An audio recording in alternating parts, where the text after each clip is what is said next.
secrets, please. Yeah, so a video is coming. Okay. Where can people check out the video too? It's gonna, I believe it's probably gonna be first shown on the Complexity stream. There you go. Cool. But the story with that is that it was 11 p.m. when we got to the boss, or maybe it was 10:30, something like that. But we basically normally end at midnight. So we could either do like one split or part of a split, but that didn't seem efficient. So what we wanted to do was pull the boss and test weak cores, test our strat, just see what it's like. And we've done this before where we turn off the stream for stuff like this, where we have no intentions of killing the boss on, in the shadows, like hiding anything. We had intention of hiding some strategy in weak cores, for sure. That was the point. But not to actually kill it. We didn't intend on killing it, and actually it ended up being kind of easier than we thought.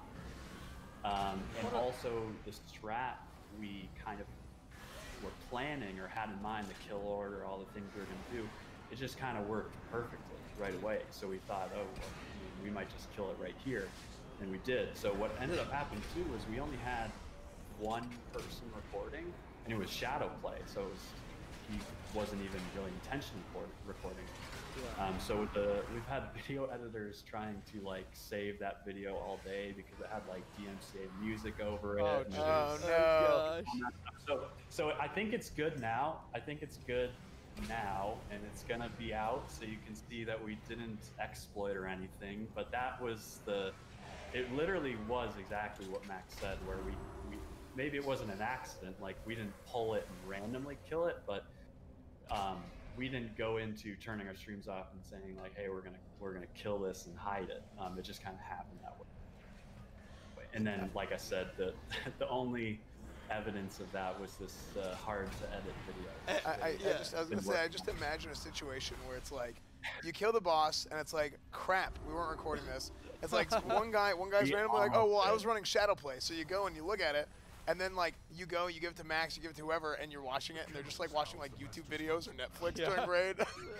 Stop paying attention. We almost didn't even have that video because there was a second person recording the shadow play, but it got messed up. Oh yeah. So we almost had no evidence of that kill. But, wow. Yeah, it kind of just the reason it was like kind of in the shadows was just because it was easier than we expected, really. Yeah, and I do want to ask because, obviously we want people to check out the video, so you don't have to reveal too much, but did you do something that's completely different than what we saw, like Echo trying to do, or did it come down to you guys just having a really clean attempt as well and really clean pulls? Our kill was not that clean, I'd say, and I think, as far as I know, we did the same strategy as what Echo eventually did in terms of like boss order. I only caught glimpses of their stream, but I think what they probably just did, if they just killed the boss, they were probably doing what we did. Okay. Eventually, yeah. Okay, cool. Yeah, you guys just maybe figured it out a little bit quicker. So we'll definitely make sure that everybody can find that video as well. So you're telling me it wasn't like a prot warrior reflecting a spell? No. Okay, great. So actually, I will say the dancing fever, the mythic mechanic, is bugged. I can tell you that, and everyone's going to see that bug. It's kind of a bug that benefits you. It's also kind of a bug that you can't really force. So there is like a weird thing on that fight, but we ended up getting really bad luck on our kill. And that was something we were also worried about, was like if the stars align and you just avoid all the dancing fevers kind of out of your control, it would probably look pretty bad that we killed it off stream, but we ended up getting plenty of dancing fevers on our kill. Okay. We thought it was like fixed that pull. But evidently from seeing Echo this morning, it's kind of still the same as it was last night. So makes sense. Yeah, so of course. We'll see that, but it just randomly doesn't cast sometimes, and couldn't really figure out why. But like I said, on our kill, it casted plenty of times. So. All right, well, we're very excited to actually check out that video to see how Complexity Limit was able to get that boss down so quickly. We're also excited to see what is going to happen with Sludgefist. I just want to thank you so much for jumping on and doing this interview with us. Are you going to be streaming at all? If you want to shout out your streams so everybody in our chat can check everything out with you. No, I don't stream. I would say Don't check out Max's stream. That's no flame. Just, I mean, he would say the same thing to check out like literally any other point of view, like whichever you want to watch, because you can all hear Max from everyone else's stream, you know. Right. But I know people like to flock to the biggest stream, but like I said, even Max would say, "Hey, watch our other guys. They're awesome players," and it's basically all the same thing. Yeah. So just watch your favorite class. Anyone from the complexity team. Do you guys have any warriors playing? Yeah, we call him Kevin, but his stream is Atrocity. Twitch.tv/Atrocity. All right, good. Oh yeah, oh yeah. All right, well, it was awesome getting to chat with you. Good luck with everything, and hope to talk to you soon. Thanks, Right Dad. on. Peace. Thanks, guys. Appreciate it, man. Thanks, guys. So, I wonder why they call him Kevin.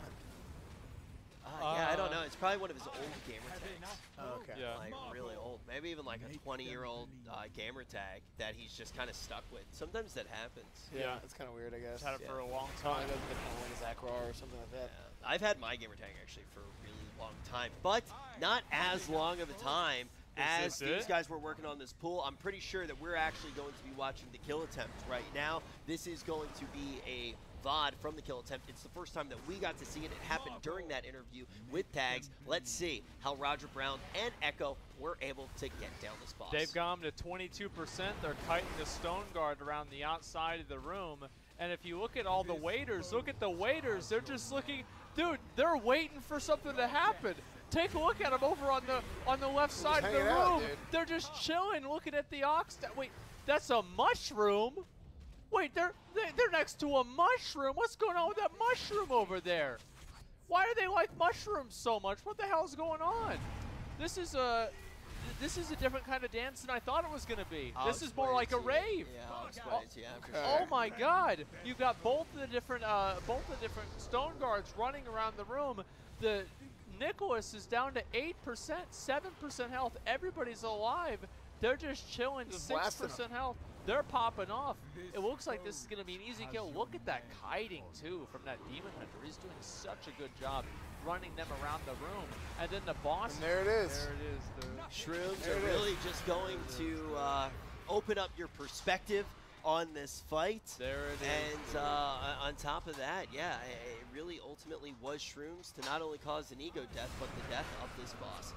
I would have never expected that. Now, guys, obviously we did have a pinata to do. We do have another giveaway to do right now. We do. We were going to do it at the beginning, but we figured, you know what? Since Complexity got the kill off stream, we wanted to wait for an actual real kill of the boss that you guys could see, so we could celebrate that live with you, and we're about to do that right now. Are we ready, boys? Is it time? Oh, I'm ready. Tip's still climbing up the ladder, dude.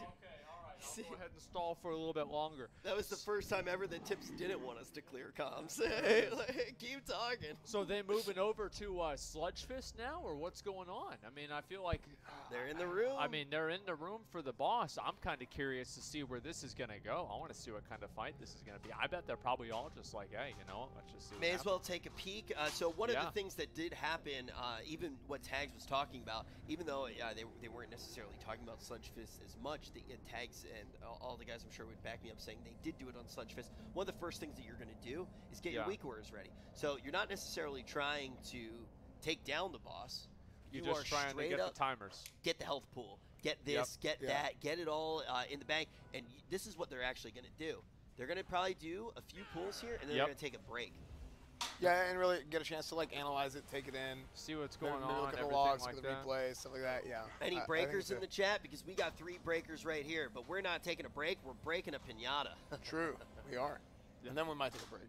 Then we might take a break. Yeah, we'll see what Well, happens. time to break. We'll see what How happens. much- Dude, so how hungry, much dude. health? How much health does he have? How much health? Do they does have the boss- value? Yeah, I want to see. Can we it's go gotta be. big so we It's can got to see be the like health? 20 mil, right? Can Like we that's flip kind of what I'm cameras? expecting. Is it's like 20 million health. Come on, let's see it. Ooh. 100% health. Holy shit! He has 33 33 million mil? health. That's a lot.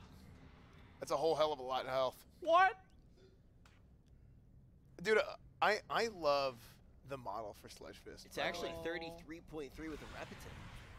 Repeating, of course. Oh my god. Okay, well, saddle up, boys.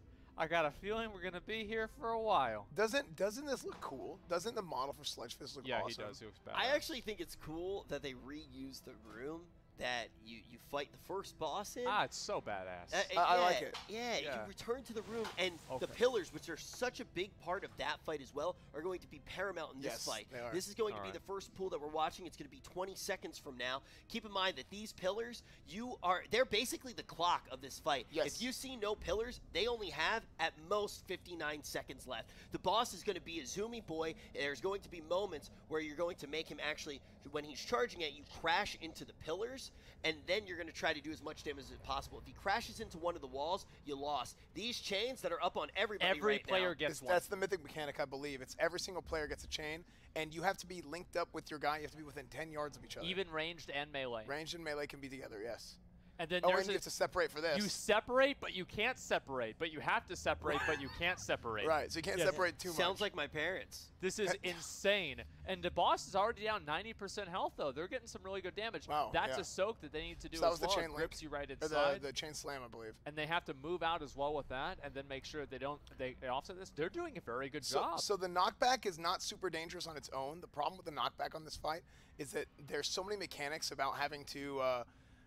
It's basically in like association, I guess, with the other Yeah. mechanics. It gets really, really bad because if you get knocked and the guy that you're linked with isn't knocked with you, then you end up breaking the chain and then you'll both end up dying. Also, So- you see these swirls on the ground right And- now? They oh. didn't get inside of them. So one of the things that you actually do need to do on the fight, you need to soak. I believe they're called boulder shards. Yeah, so basically what happens, I'll go ahead and I'll explain kind of how this Even works. Roger's laughing. He's like, yeah, we just done that. You need to soak those.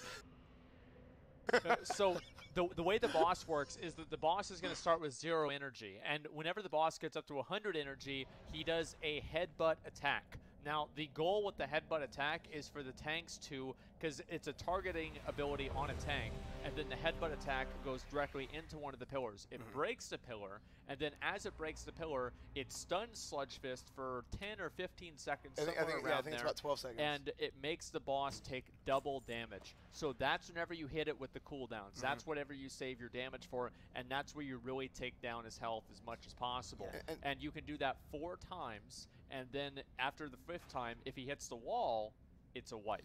Yeah. So basically, if he hits the pillars, it's going to do a small dot on everybody in the raid. But if it's the wall, it does a massive dot on everybody in the raid. I'm pretty sure. I don't know if it's damage or a dot. I That's can't actually a remember. really good important factor I forgot to mention. So every single pillar that Sludge Fist destroys creates a debuff that's ticking consistently throughout the entire raid for the entire fight. So I think it does 500 damage or 470, something like that, And it damage just keeps stacking up. per tick. And after you destroy 2 pillars, it doesn't just keep doing 470, it does, 940 or whatever that would be. And so it adds up the more pillars that you destroy. And if Sludge Fist again hits the outside walls of Castle Nathria and not the pillars, it causes a collapse basically, and everybody starts taking like 10,000 damage a second, and it's just effectively a wipe. So you have him hit the 4 pillars, and you kill him after the 4th pillar. That's effectively Well, what has to happen. also, you have the time in between when he would do the other charge, right? And one of the things that you can actually do to extend the time is you make him go to the furthest pillar. And also, like we mentioned a little bit earlier, when he does hit those pillars, they're going to fragment. You got to soak those circles on the Yes, ground you as do. well.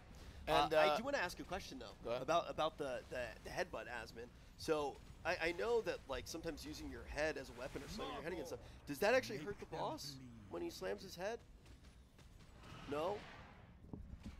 No, it does at the beginning, right? But like whenever I did my famous one, it didn't really hurt hardly at all.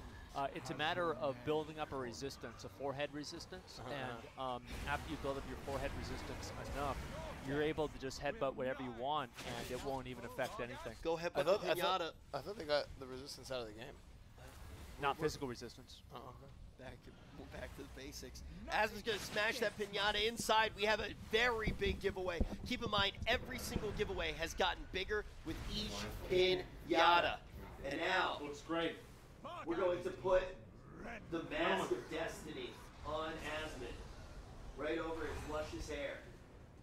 How am I looking, boys? You look awesome. I look good. I look good. How about that? better. All right, here we go. Okay, I'll spin you around. Okay.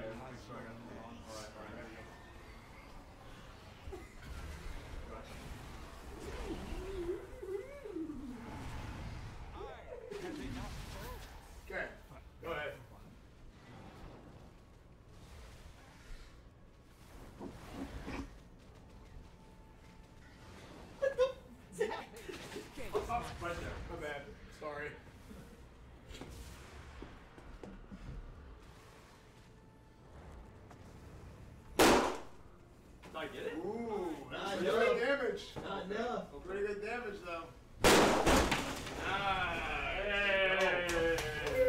A Death Knight would have one-shotted it. Oh, I got nerfed. What can I say? Yes! See, I told you it worked. Gotta get the envelope out. Wow, isn't that a ton of gold? Wow. Oh, the only thing that didn't come out of it was the envelope. Let's see if I can find it here. Wait, where's it? Oh, there it is. All right, we've got it, boys. What is this? Boss number 7. Why is there a pipe cleaner? I don't know. Maybe you're supposed to eat that. That was me. That's for my Corona. Okay, gentlemen. All right. The reward, the giveaway for boss number 7 is going to be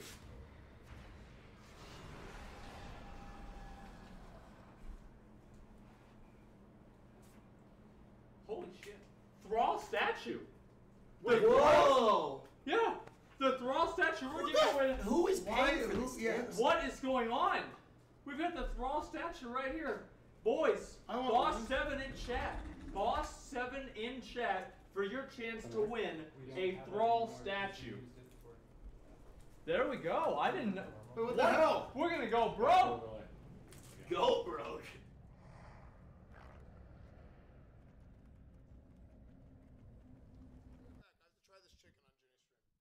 Wait, what? Oh, man. Wait, Tips, Dad's coming to yell at us. All right. Watch out. All right. Well, I hope you guys have been having a phenomenal show. Rich Hasman S-Fan, absolutely killing it here on the couch as always. We are about to head to a break, guys, but another quick reminder for all of you watching at home. OTK has released its first edition merch drop. This is our first attempt at becoming a, well, grimier version of 100 Thieves, I guess you could say. But no, guys, it's our first ever merch drop. We're very excited about it. You can see the fellas donning apparel here. Asman with the sweatshirt, Rich with the bald cover, and we got a couple of people here with the same shirt on as well. Exclamation mark merch in the chat to get your hands on one of these sleek pieces. We really appreciate your guys' support. The merch drop has been so incredibly successful so far. You guys have been so supportive, and we really appreciate all of those that were here first, and got their hands on the first one.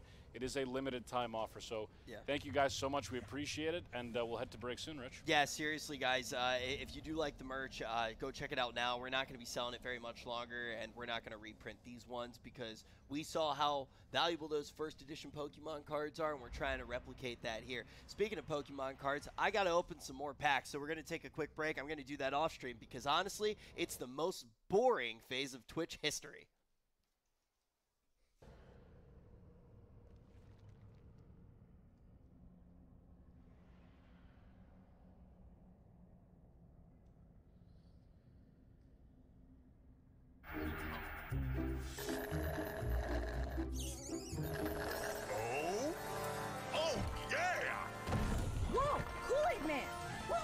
When soda's gone, Kool-Aid is on. Get more smiles per gallon. Osmo.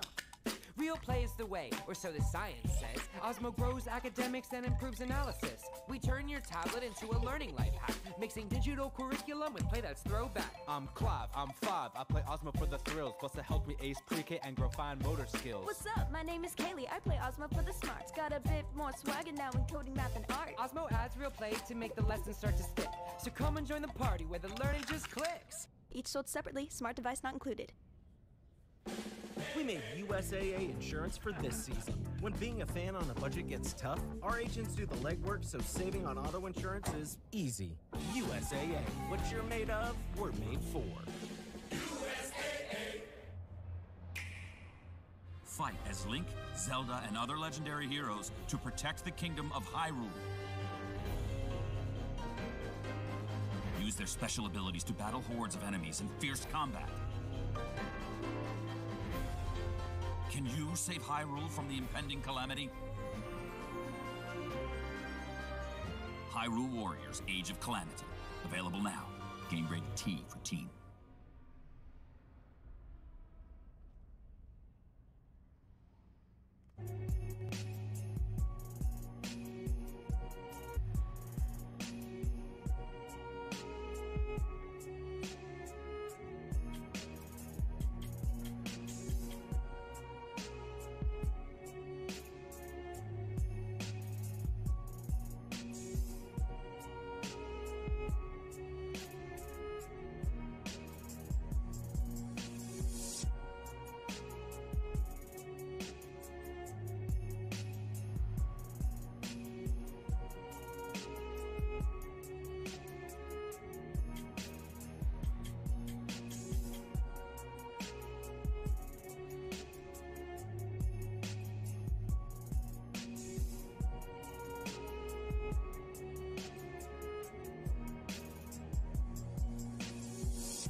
has your name on it.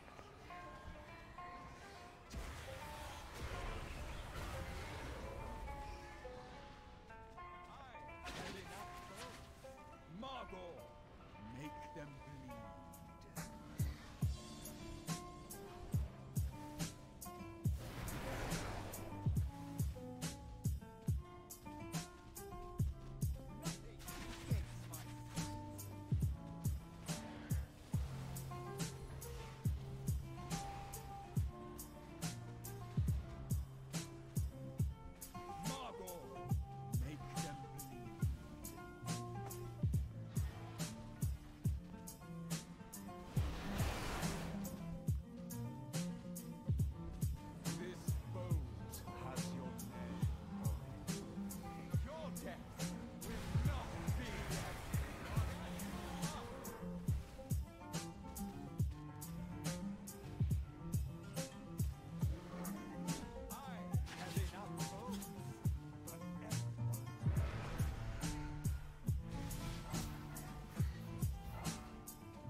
This boat has your name on it.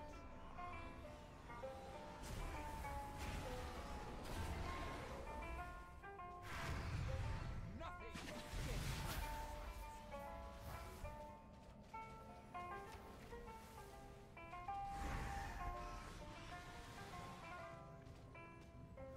I have enough boats for everyone.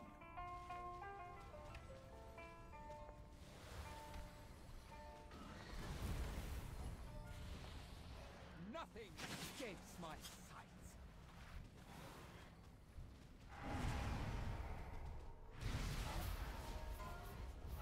Torghast, rend their souls.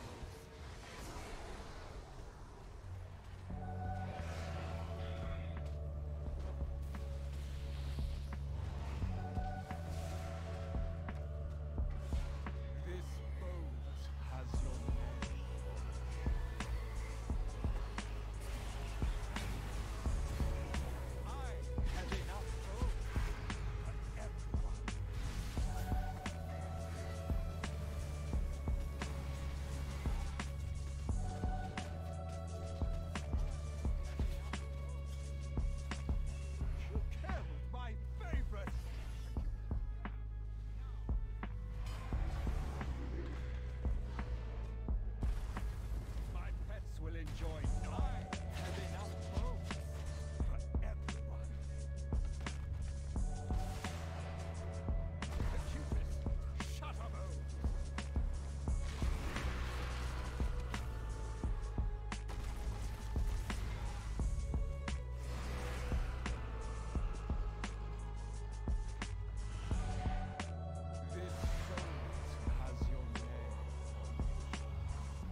Hey everybody, welcome back. Sorry we took a little bit. Asma and I just need to grab some food. We've been going all night long, just like, well, morning long, just like these guilds have been doing. It's not an easy thing to do at all. We respect them a whole bunch, and as you can see, we got 2 guilds with 7 out of 10 down. That's Complexity Limit and Echo. And with that, we got to do the giveaway for boss number 7. What did you in chat? Is it time? Make them bleed. It's time. What's this for? What's the giveaway? The Thrall statue. $600 Thrall statue.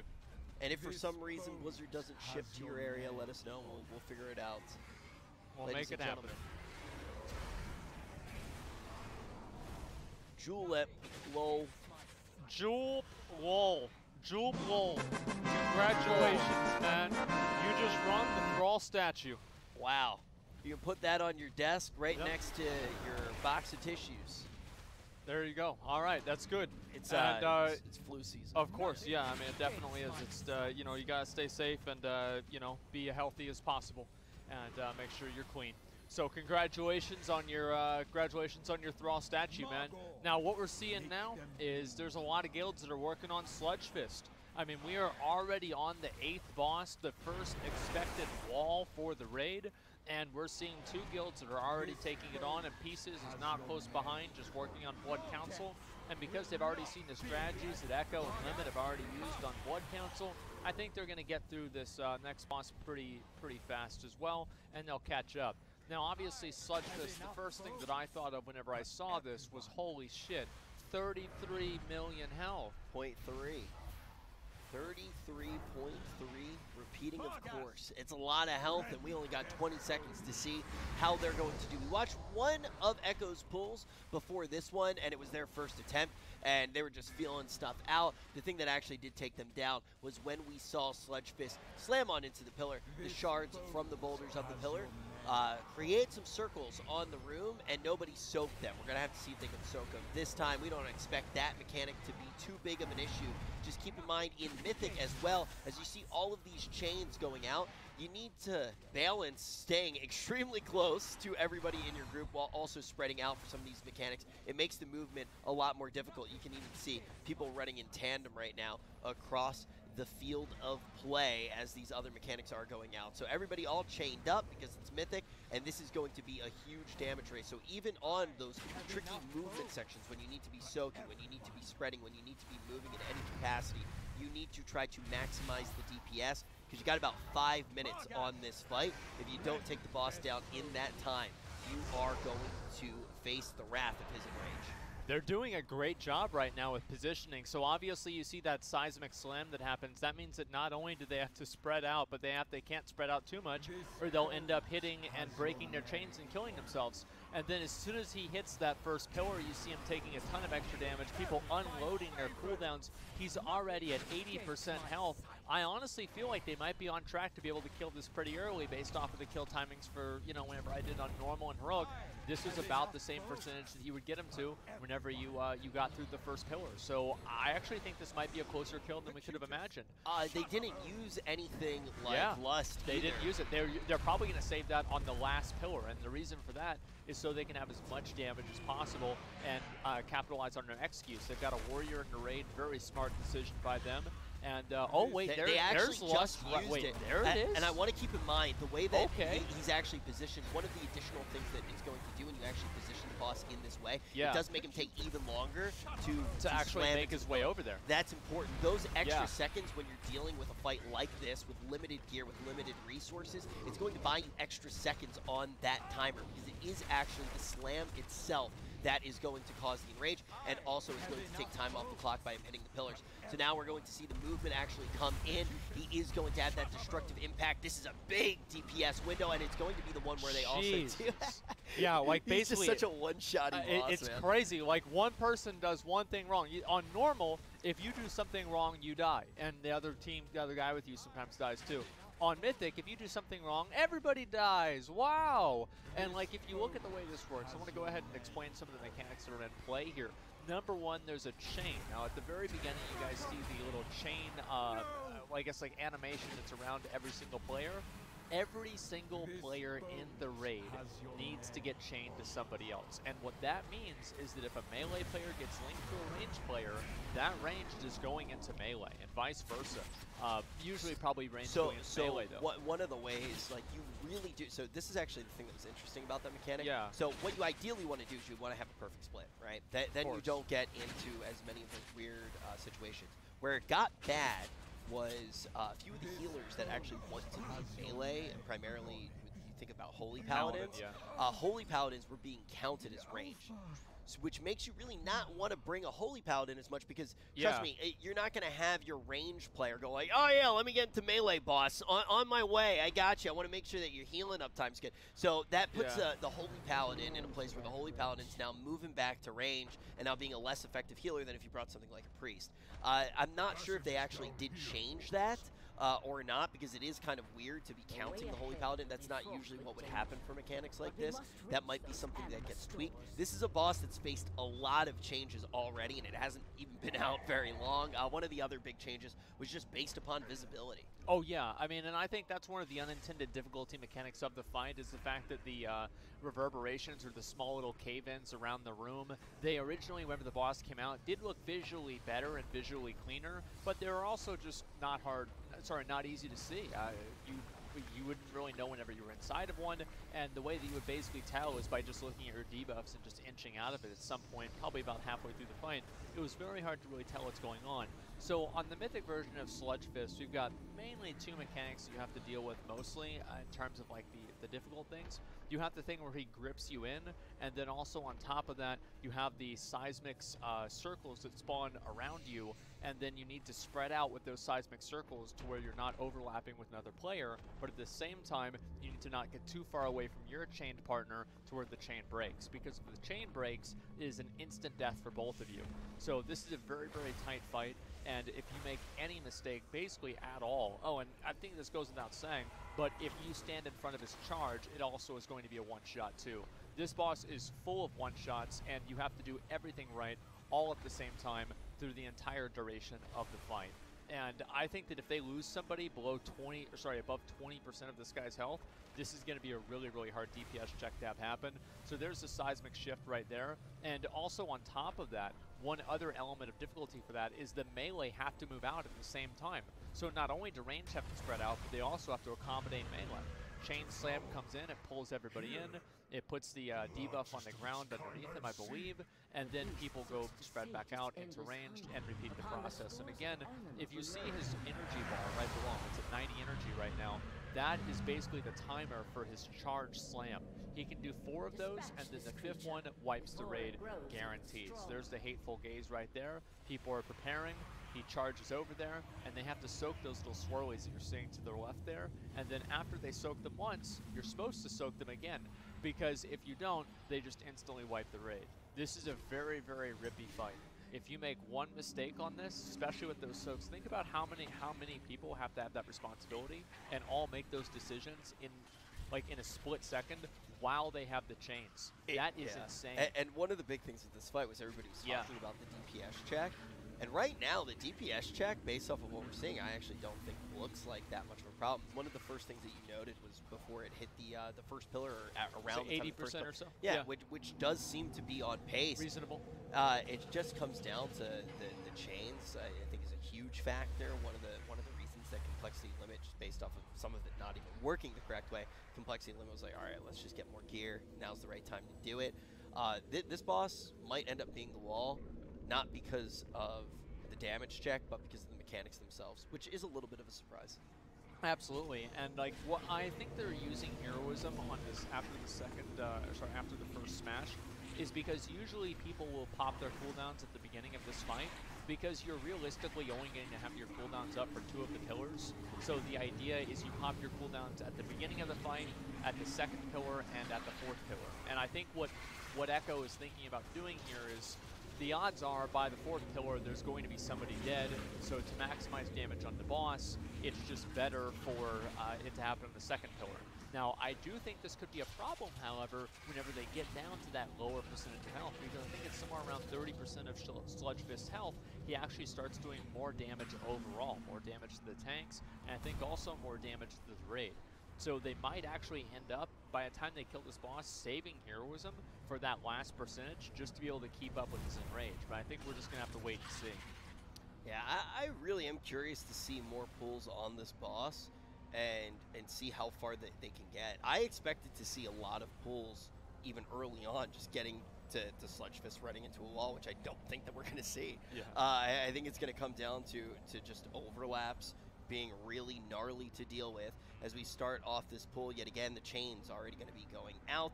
Everybody figuring out their partner to deal with as we start to see the DPS flowing through. Last pull, we did see a little bit of insight into when they're going to be lusting, and it is important to note that they're not lusting off of the pull anymore. Sometimes you'll see that a lot with bosses just to actually figure out, okay, how far can we go? Like, why not do this? And they don't feel like they need that, right? They're not concerned about damage to get further into this fight. They're just trying to actually deal with the mechanics. Colossal Roar going to be going out. Everybody going to be moving away. So much damage, man. It's incredible. Like, if you look at like how much each one of these things is doing, it's just crazy. What I think is really funny about watching this happen is the little non-verbal communication things that happen in the fight. Like whenever Roger was linked to the other guy was just like inching back over to the left to like motion Roger to move with him. I think that's always so cool to see. So there goes the rumble, and as you can see, it breaks, and there's like the initial soak, and then they have to do a double soak after that. So now we're seeing Sludge Fist go down to 80% health already. Now, obviously, this isn't as good of a pull as they had before, but we're going to see probably Heroism come out very soon after maybe this smash here, and our seismic shift, excuse me, and then we're going to be going towards into the second pillar. Now, again, keep in mind, they do have some time after the fourth pillar, but the fourth pillar is basically, that's pretty much it. They have to have the boss at about, I'd say 20% health at the absolute most, maybe 15% health at the absolute most by the fourth pillar.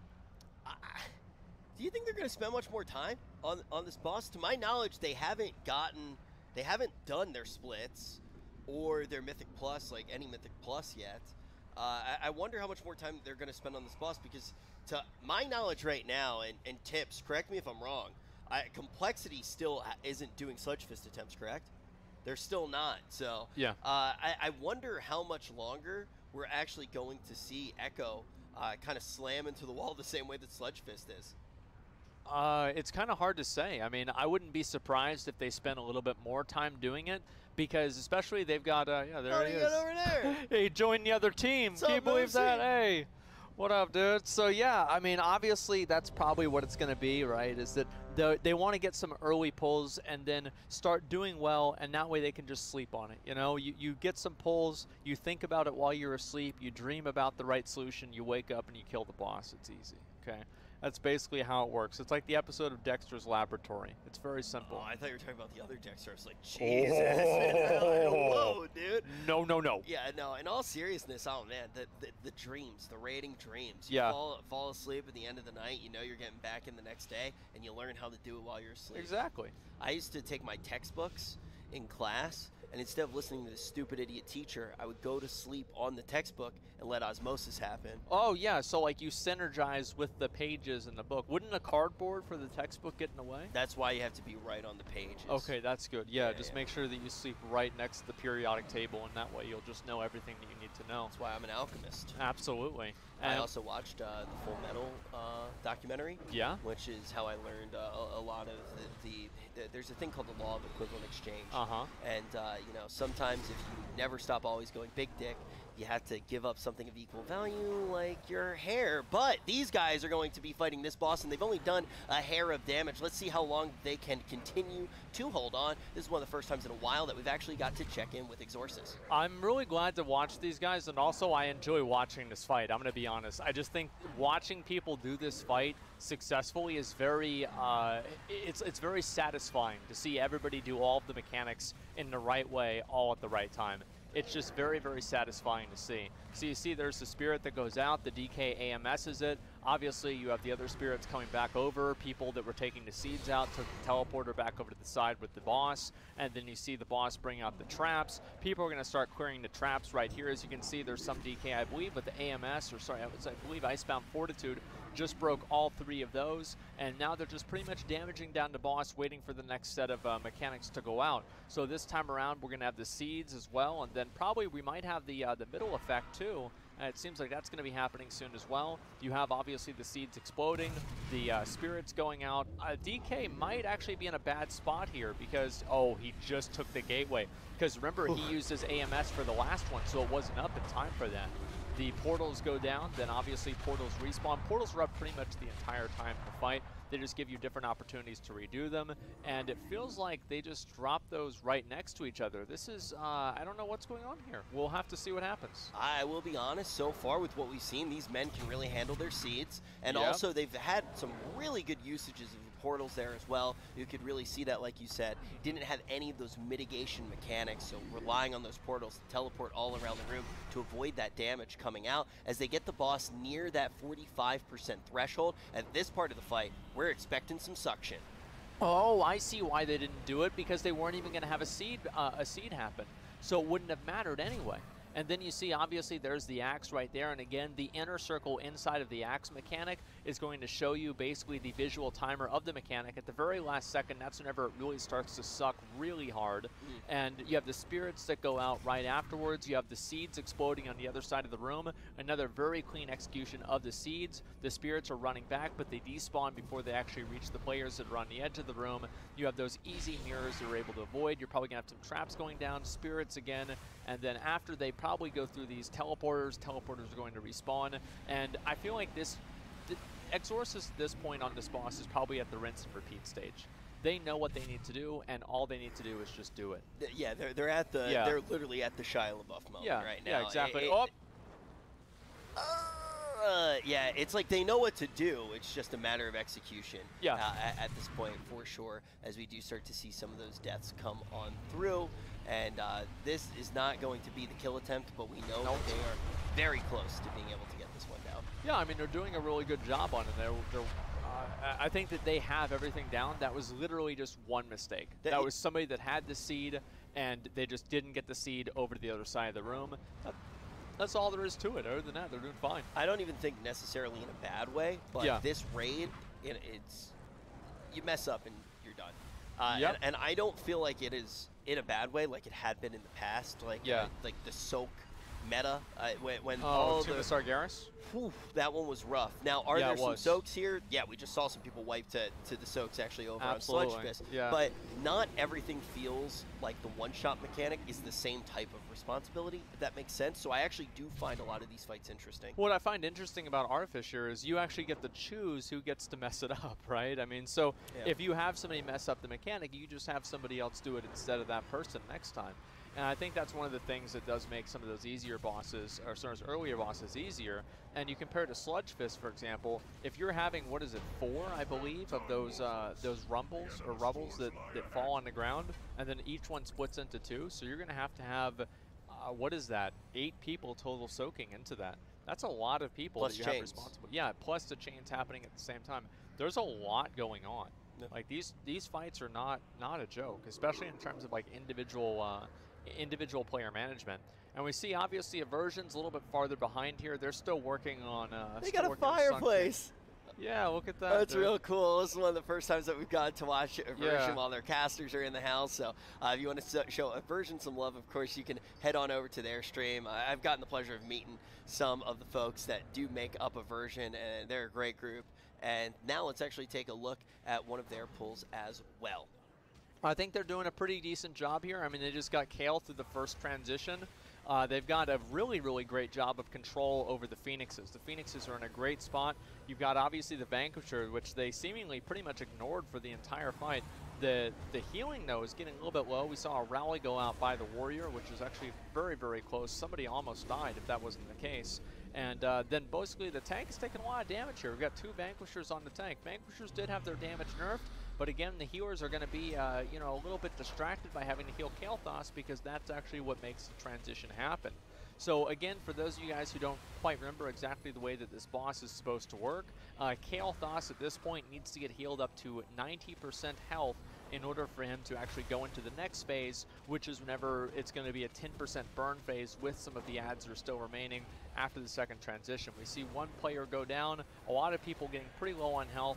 The Vanquisher starting to overwhelm the raid. This is not exactly looking like a good pull, but many times we've seen people pull this out, and I think there's plenty of times in Shadowlands that you'll see a guild that, you know, they're doing okay, and then they have an issue happen, and they're able to correct it. We've seen this even with Shriekwing, where like a bunch of people die and they still end up killing the boss. And recovery is definitely something that's possible on this fight, and it does seem like they're doing a pretty good job of making that happen. Yeah, you can recover. You can recover from 100%. those mistakes. You can pull it out. Very, very good insight there, Asmon. Thank you very much for that. And now I do want to take one more second to mention from a version. I just noticed somebody in chat actually said it. They're at the Take TV studio. We did some events there in the past, or I got to cast some events there in the past with S-Fan. I had some like really good memories. Wasn't that at Shara's Eternal Palace? It was the last tier of BFA that we were there. Really? Yeah, okay. And so S-Fan had just flown in, and we were casting all night long. Preach was there too. Yeah. And there was a moment when we were on the phone with Zach Diaz from Twitch and you, and S-Fan was holding the phone like he made the call, and he fell asleep on the couch and talked while he was asleep. So, you know, yeah. And I actually thought it was the funniest thing. It was so good. So some good memories there for sure. Yeah. And, you know, every time that we get to host these races, every time that we get to be a part of these races in any capacity, it's just an absolute blast. I want to thank everybody who's here in chat. I know this is a very different stream than what you're used to on Asmon's stream. But thank you for giving us a chance to do something different. I mean, if you guys want, we can do some stuff that would feel more like a regular Asmon stream. What's that? I can. What do you want me to do? You want me to you want me to go AFK? Yeah. When you do the one thing when you go to the bathroom, I like this one. Okay. I like this one. Wait, when you do this. All right.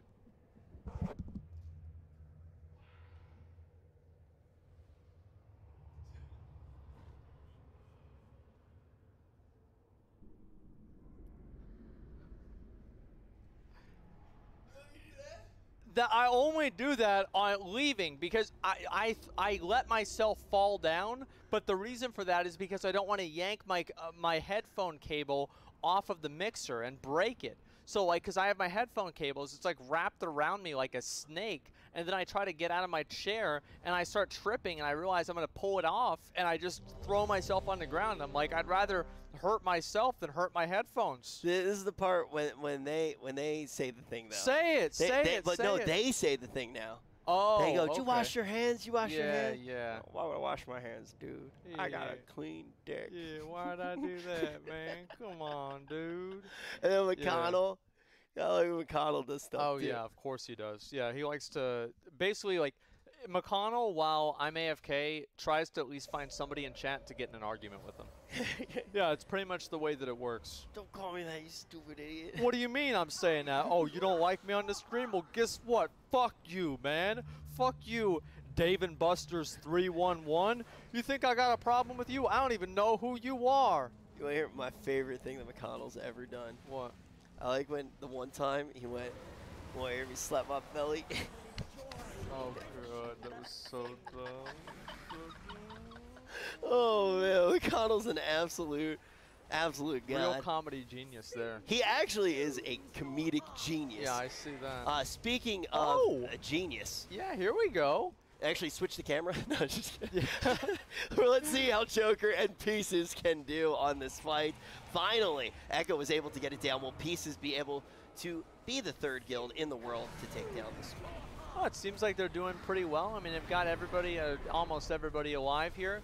And I think it's going to be one of those fights where this is definitely a high tank damage fight, it seems like, or a tank positioning fight, especially with that dash. That dash is very, very deadly, and I think that it kills almost anybody who's not a tank. So they're going to probably be here for quite a while. I mean, I could see them killing this boss maybe tomorrow or so, but overall, I mean, they're going to struggle on this one for a while, I would assume.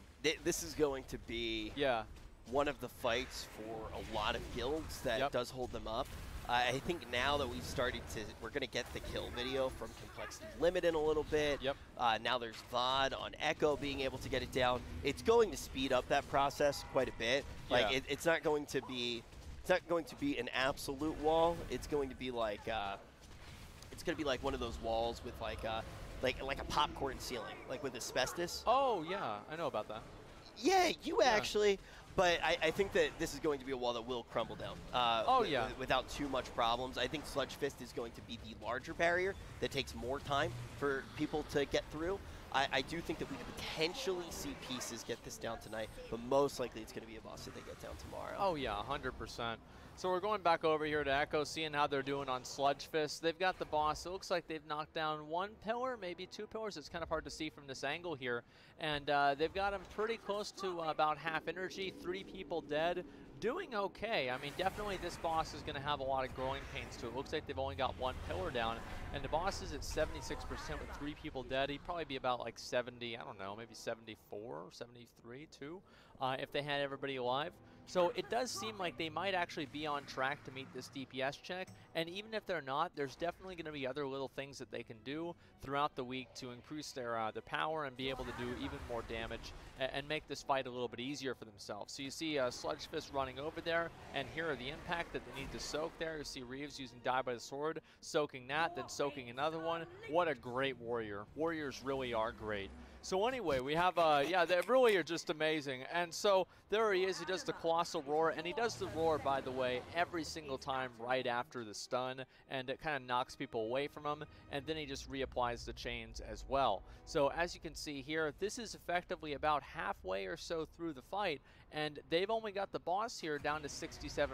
But one thing to keep in mind is they do have heroism that they can still use, and not only do they have heroism that they can use, but they can take advantage of using heroism in an even more opportune point because they can use it during Sludge Fist's vulnerability phase. Yeah, also, one of the most important things, I think that they care a lot more right now about just getting to the pillars and getting the rinse and repeat nature under their belt. Yeah. This is a fight that in a lot of ways is similar to Devourer, where everybody needs to play the fight as much as possible, and you're going to get into the flow. You start to feel the different overlaps where you're like, oh shit, if for some reason I have to deal with this mechanic, I have to soak while I have chains, if I have to do this while I have chains, like you start to figure out all of those potential overlaps that can happen. Yep. You mess up on them one time, and then you adapt.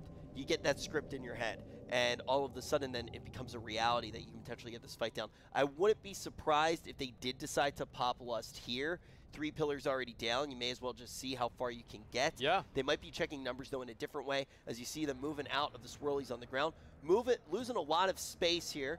Now it's one of those awkward moments in the fight where you got to both stay close and spread out. The damage mounting up quite a bit. Going to lose another player there. It's going to be very tough for the healers as the DPS do keep plucking away, trying to get under that 50% threshold. And soon we're going to have the chain slam. There it is. You see some immunities pop there. And now we are going to get close to the moment when the destructive impact is going to happen. Finally hits his last pillar. Big damage buff going to come out, and they just don't have enough players up to be able to soak everything coming off from that pillar being blursted. And Roger Brown literally puts his hands up in the air and goes, this is mathematically impossible. I can't read lips, but I'm pretty sure that's what he just said. I mean, they didn't even get it to 50%, but they did have 6 people dead towards the end there, so we have to keep that in mind. I mean, this boss, I think everybody pretty much expected this boss was going to be one of the walls, and I think that everybody kind of knew this was going to be the case, or at least expected it to be the case, and I think the question now is how much of a wall is it really going to be? Because you have to keep in mind, too, there's still only a few pulls into this. They've got quite a while to go, and they might be able to, you know, make some progress seriously on this boss. I mean, they've been raiding, keep in mind, too, they've been raiding for like over 10 hours. I don't know. I feel like Blizzard is probably watching this right now. Yeah. They're just like, see you boys next year. Yep. You guys, we're going on vacation. But yeah, it's one of the things I love about watching Roger's POV, and this has been something for years, when stuff is the most desperate. Like, if everything's going normal, just like not too much emotion going on when he's actually raiding. But when everything looks hopeless, he's always cracking up. Like, like if I see him laughing, I'm like, oh shit, they're not in a good spot right now. Yeah, they're not going to kill his boss for a while, dude. He's having too much of a good time. That's about right. Well, let's see how they're doing here. We'll give them another attempt and see if they can improve it all. I mean, I do actually think they've been doing pretty well on the fight, especially in terms of growth. And one thing that I think they've done a lot better on is the soaks after the pillar slam, which is one of the mythic mechanics. Yeah, yeah. They actually, the first time that it came out, obviously, like you said, it is a mythic mechanic. The first time it came out, their very first pull, they were pumping. They were absolutely tearing this boss apart like soft bread. Slams into the pillar, the soaks go out from the boulders, and nobody gets inside. Instant wipe, and they were laughing after that one too. But let's see who's laughing. Is it going to be Sledge Fist, or is it going to be Echo? They are pulling right now. Right out of the gates, we start to see that strong damage coming out from the Hunters. Roger Brown going to be leading the charge there, leader of the pack. Must be There's a warrior up there, too. Look, 35%, man. That warrior going to be number one. Narcoles has always been one of those pocket picks that they have. Yeah. Fantastic in so many different aspects of Paladin. And sometimes, you know, you do look at Red Paladin. It's a very strong option because it has some unique things inside of its toolkit. One of the other unique things that they are actually going to be bringing here is in Affliction Warlock. We don't see that too much, but there are a lot of reasons that you would want a dot class here, as we are actually going to see the Colossal Roar take effect, and we're going to get that first damage buff of the entire fight. As we try to avoid that rage, the seismic shift is going to come out. Then we're going to see that destructive impact onto the pillar. They've already gotten the boss into the same range that they did on one of their best pulls damage-wise, as it is going to crash on in. They should be able to get it below 80%. 87%. Yeah, I think that they'll take it to about like maybe 78. Yeah, so basically those soaks need to happen, and if they don't happen, it's not good. I mean, Roger, you know, really happy about that. Obviously, I think everybody is. I mean, this is just the reality of fights like this. Sometimes they're going to take a while for people to kind of get that. I think there's a certain amount of nonverbal communication that you just kind of need to do whenever you're doing fights like this. And as time goes on, you're just going to need to get better at it as, you know, as the polls progress. And I think it might take them maybe 10 more polls or so. So one of the things that was actually asked in chat, which I think is a very good question, is why don't they get better gear? And one of the things right now is we did see Complexity Limit actually take that route, try to get more loot based off of what they saw in this boss, whether it is doing their heroic splits or if it is going to be doing some mythic dungeons as well, just to fill out some of the other pieces. And the thing is genuinely, I don't know the answer to the question, but I know how you can get better loot right now, and it's by going over to the OTK merch site. Too easy. That was too easy. You can go over to the site right now, and we're going to be taking a quick break. So you got plenty of time to go to shop.otknetwork.com. You can grab yourself a same shirt. You can grab yourself a hoodie. It's getting cold outside. And also, if you're bald like everybody else on OTK, you can grab yourself a hat. We're going to be jumping to a quick break. We'll be right back with plenty more Race to World First action. See you there.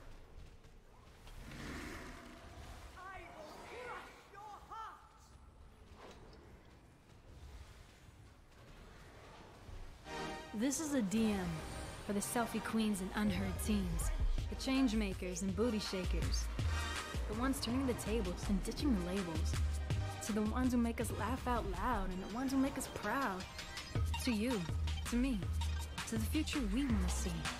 Today looks real good, and it's yours for the taking. Today's the right kind of now for the moves that you're making. So turn it up. Let me hear you say, "Hey yo!" We make today. You've got the gaming chair, the gaming membership, the gaming headset. Now all you need is the gaming battery. Upgrade your Xbox controller with Duracell Optimum.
Nice, they added snack baskets in there. That's a good idea.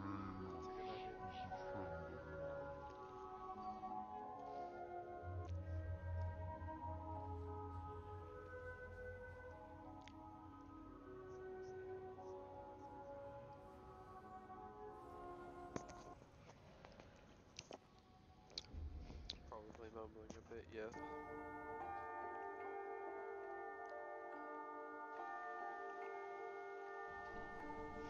Still have a headache, it's terrible. I could probably call you, hold on.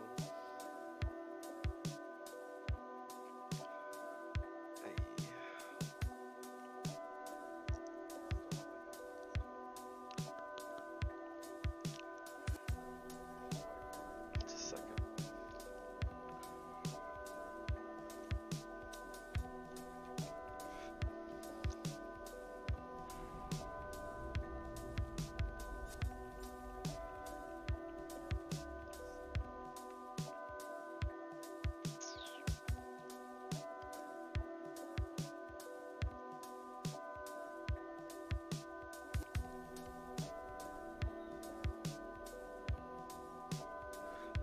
Okay, oh yeah, we should. We are back just in time for a fresh pull because they just wiped. My name's Rich, and I'm joined by... It's your boy. It's your boy. It's your boy Asmongold. And today, not only are we going to be watching some of the guilds, but we're going to open a few more packs in just a minute. We've got a whole box of this to do, and we're going to see if we can pull another Spectral Tiger. I've seen too many people unbox too many good cards, and I want to do one myself. I want to make this happen. But before we do that, we do want to take a look a little bit and see how Echo's doing. They're doing pretty well so far with Sludge Fist, but obviously this is going to be a pretty high learning curve. Yeah, there's a huge learning curve to it, and also it is one of those fights where it does look pretty gosh darn near. I'm not going to say impossible, but definitely I think what we're seeing right now is they're deciding that they might be splitting up a little bit. Oh, I mean, to be honest, guys, look at Roger's. It's not better, or it is better? I just ticked over into the AM. It's 12:25. It seems over where they're at. They've been raiding all day. This might be where they call it. I mean, they're breaking up the raid. They're calling it maybe quits, and I think that honestly, this is exactly what I expected to see happen. If you're an Echo fan, though, one good thing is going to be the fact if you look at Roger right now, he does look to be in good spirits. Yeah. So that is definitely a good thing. I feel like their raid actually started off about as bad as it could have. Yeah. I know that like sounds like really critical, but I'm not being critical. Well, like they wiped on Shriek Ring. That sucks, right? Yeah. I mean, it's not that they suck; it's that it sucks that happened. It happens. Like you have mistakes. Like people fumble in the Super Bowl. Okay, like it's the way it goes. So obviously, with Echo being finished, maybe we'll take a look at one other guild, see a pull from them, and then after that, boys, let's go ahead and open up some packs. And the reason that I bring up the death on Shriekwing is that's obviously not that big of a deal. Yeah. But right around the time they started, you can or you cannot. Stream, and instantly gets down the boss that Echo had to work on all day. Okay. And now it feels like the scale's been even. Like it's been. I do mumble though. Quite a bit.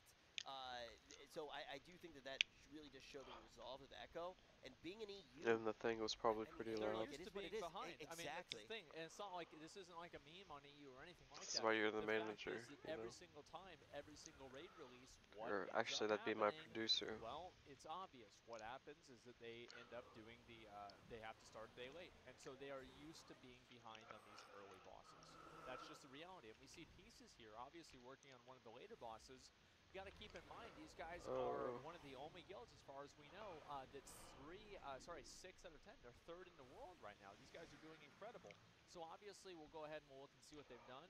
They've already killed one boss. You see the death waltz coming down. They're moving out of that. They're focusing on Starvos first, and they're going to leave up Nicholas as last. There's the evasive lunge, moving out of that. Again, if you get hit by 2 of those, it's basically a death, 100%. And even if you get hit by 1, if you're not full health on Mythic, it's probably going to one-shot you.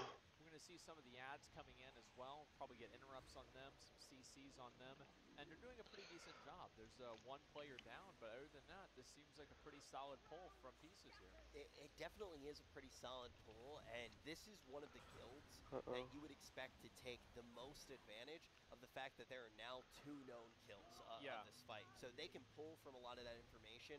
This one is most likely going to be a wipe here. That was a dash. But, yeah, it's a tough mechanic to deal with, but this is definitely a guild that's going to be able to take it, incorporate it, and execute on it, and potentially catch up to Limit and Echo. I really do like getting to watch Pieces as well because of their trajectory. This is still a I wonder game where the stonks are very much rising. Oh yeah, I mean we could share a program across computers well. I mean, you think that, like, obviously for my OBS studio. That way you can adjust the sounds quite well so far, or something. I don't know, something like that. It's pretty damn good. And I think that they could absolutely catch up and be on Sludge Fist at the same time that everybody else basically is. But before we do that, obviously, they're going to go ahead. You want to watch one more poll and then go ahead and open up some packs? All I was going to say, actually, right now, I'm down to start opening up some packs. I mean, you know me, man. But to quote NMP, I'm going to keep a 100-piece skrill with you. All I want to do with my entire life is open packs. But one guild that I am looking to pick up the pace a little bit is BDGG. You think so? I think it's a fantastic guild, and I think that they have the infrastructure and a lot of the things that's actually needed to be able to catch up to Pieces and to be one of those top guilds. I think that this should very much be a guild that is in the running not for top 5, but in the running for top 3, and to keep that gap a little bit narrower. We'll see how much longer that they actually do raid tonight to see if they're going to be able to do that, and also we'll see what's inside of these. Well, they're inside. They're what do you call it? They're an NA guild, so they're going to be able to go later now than a lot of these other guys have. Since they're already about to do a poll, why don't we just watch this poll, then we'll start working on the packs. How's that sound? Sounds like a deal. Let's do it. All right, we've got the legend right there, the world first level 60 mage, Joker himself on his hunter. Do you know who I am? Do you know who I am? 360. I'm the guy who got 360,000 viewers on this game. Not world you. First, not you. Me. I'm the guy. Yeah, I remember that whole thing, dude. That was funny. Dude. Those were the good times in Classic WoW, man. And, oh, look at that AoE damage going out. That's quite a lot.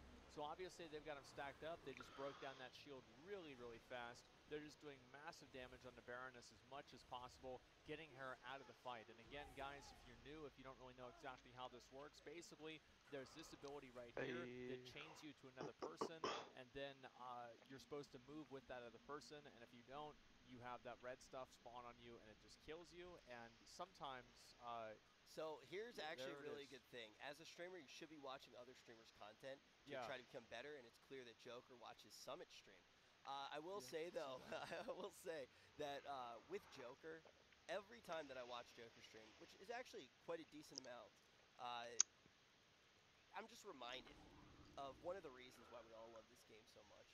It can take anybody and turn him into a god. And it can take anybody and turn him into an asshole, too. Look at me. All right, let's go ahead and let's do the first pack. How does that sound? Ready to go? Look at me. All right, let's go ahead and let's do the first pack. How does that sound? Ready to go? Okay, so we've got a little bit of improvement from last time, and hopefully we should be able to do this without too much technical difficulty. We stole Ginny's cutting board. Yes, we actually did. Yeah. Very true. All right. S-Man, I'm pretty sure she didn't steal it from you. I'm pretty sure you gave it to her. We've got ourselves a first pack right here. We're gonna open up maybe 2 or 3 of those, and then also I want to tell you guys we've got another interview coming up. Are we good to actually say that? I think that we are. Yeah, we can. We're gonna have an interview with Pieces coming up in just a little bit. We're gonna talk to them about their progress. Obviously, 3rd guild in the world right now. See what their struggles have been and kind of what their outlook on the race is going to be. So just stay tuned for that. And also on top of this, just for you guys that don't know what's going on here, these packs right here, you guys see, are the Fires of Outland TCG cards for World of Warcraft. And inside of these packs, there is a possibility that maybe somebody could get the Spectral Tiger code here. Now, this is not some PSA 10 clickbait. This card is straight up worth 10 grand. These cards are some of the rarest things in the entire game. this mount is going for over 10 million gold now. This is extremely yeah, it's expensive. because you're a And moderator. you, I might be able to change it. is I'm not going to sure. get a chance to get that Wait, card is 10 for million yourself. gold worth $10,000? It's worth a lot less than $10,000. It is. It's not that much. Wait, so you can get it for 10 million gold? No, you can't. It's more. That's what I'm saying. The card is worth more than 10 million gold, and that's each Spectral Tiger. There's 2 that come out of it. Yeah, so this is basically like probably 30, 40 million gold right here. All right, let's go ahead. Let's open this up, boys. Here we go. Wow, that's crazy. I'm ready. It's time. Actually, Sinak, can we get Sinak up here? For what? We got all these loose packs. I don't know where the bags are for the packs for the people that already won. Okay. Here's one. We're still doing the pieces interview, right? Awesome. All right, let's go ahead and let's do it. First pack, gentlemen. Let's knock it out. Okay. Now, obviously, we saw this one before. This is kind of a just random card. Oh, let me actually move this out of the way real quick. And that way I can just focus entirely on getting my Spectral Tiger here. And there are also other codes that we can get out of here. It's not just the Spectral Tiger, but of course that is the most valuable one. So we have one Draenei's Junk. This is a quest again from Vanilla WoW. We've got the Ranthus Alder, which is using the, looks like that's the Lieutenant's gear. That's what I used to look You like didn't when have I that played- gear. when I You didn't have played, that gear. back in the day, You never had that gear. I used to Because it look was like that. crafted. It was like a PvP gear. Yeah.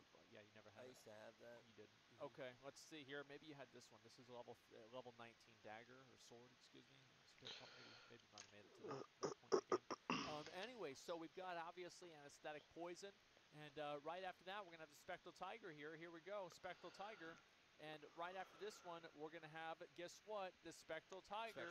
Wait, it didn't fail. It's just you're not. You're somewhere else. We have this one. It's going to be Spectral Tiger, and then that's actually Way better mount. Much better mount. Exactly. Yeah, big fan If you of like this the green sword, you just keep it obviously, green. you know, they don't make cards like this anymore. So let's go ahead. We'll look at the next one. Man, I'm going to have an uncomfortable paper cut tonight. Primal Shadow. So this is a reagent back in Burning Crusade, and you needed this to craft a number of different items. And if you get this, obviously, I'm not really sure what this code is. I guess it's whoever can put it in first. But I don't You know, the blueberry's not too bad by itself. Primal Shadow. All right. With that mango, decent enough. It's a was World awful. Tier 5. I always like that set a lot. It's one of my favorite sets. Let's go ahead and keep going to the next one. Burst of Knowledge. What was Burst of Knowledge? Wasn't that like an arcane, arcane mage like talent? No, it was actually a trinket that. It's a blue trinket from like it was a Burning Crusade 5. No. It was classic WoW. Really? Yeah, Burst of Knowledge. Right? Isn't that or no? I don't remember. It's been Isn't quite it the a while. blue trinket that makes your spells cost less? I think it might be. It could be from BRD. Is that right? Blackrock Depths. Yeah. Okay. Yeah. It's a blue. All right. Close enough. Yeah. Geralt Strout. Alrighty. Definitely not the Spectral Tiger, but this one's going to be right here. And right after this one, guess what it's going to be? Spectral Tiger. No big deal right here. Breaking the action, just like what we're doing right here. Exactly Next one. what we're doing. There it is. You should frame that card. Redemption. Look at that. The Paladin casting Redemption. That actually looks like a pretty cool, little cool fan art there. Not fan art, official art. Card art. Yeah, exactly. There we go. Yeah, it was really perfumey almost. Unin Ratan. Oh, Terrible. look at that. That's such, dude. That is so badass. I'm gonna show you guys a little closer. I know the focus isn't ideal, but look at that mace. That's the mace that drops from Nathria. That's Locomir 2, and then the helmet and the shoulders there. That's the Shaman Tier 2 set. That looks absolutely badass. I'm a big fan of this one here, so it's really, really cool. Next one. Shelly, we've seen this one before. This is, again, the turtle. Not really a big deal, but we got it. Victory Rush. Now, what is the code for this one? What did they put in? Exclamation mark pack what? Pack 5. Exclamation mark pack 5. Pack 5, gentlemen. Pack 5. And you have a chance to win these yourselves. Yeah, follow. Follow the stream and exclamation mark pack 5. You have to follow the stream to be able to get the card.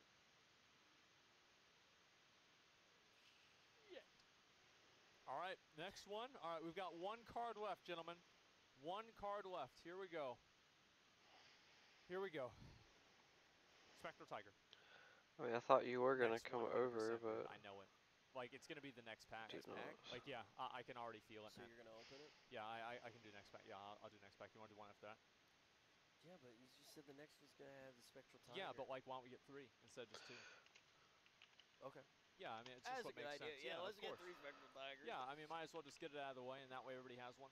Yeah, I want to help out the viewers, do whatever I can for you guys. So there we go. There's pack 1 right there, and again, for first pack here, actually the 5th pack, if you want to go ahead and enter into the giveaway for these cards right here, just go ahead and put pack 5 in chat. Exclamation mark pack 5 exclamation and follow pack the 5, stream. You gotta and follow the stream.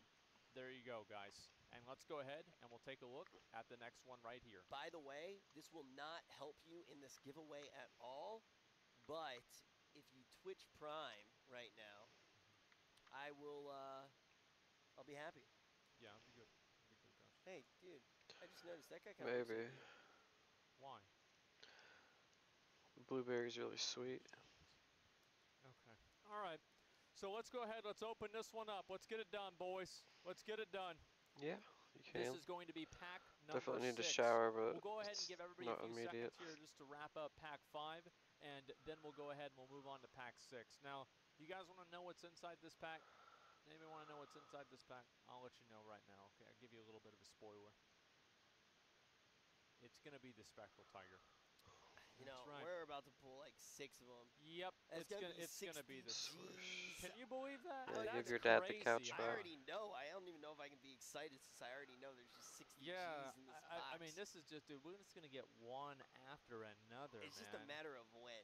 One after another. There's no way this is not gonna have a Spectral Tiger in it, boys. I just believe it. I know it. It's gonna happen. This for box a was fact. an investment for the org. Yeah. I think we should make another investment, dude. Okay, yeah, maybe we should. One Alrighty. more box. Let's go ahead. One more box. Did you actually order one? Another one of these? Oh, yeah. We'll talk about it. Okay, all right. Do you still have the company card? Oh yeah. I'm the only one with the company card. Oh, good. All right. So let's go ahead. We'll open up the pack. We'll see what else we get. Here we go, gentlemen. And again, there are other codes that we can get as well. This is not the only code that is possible. All right, we had a little bit of a difficulty getting it open, but now here we go.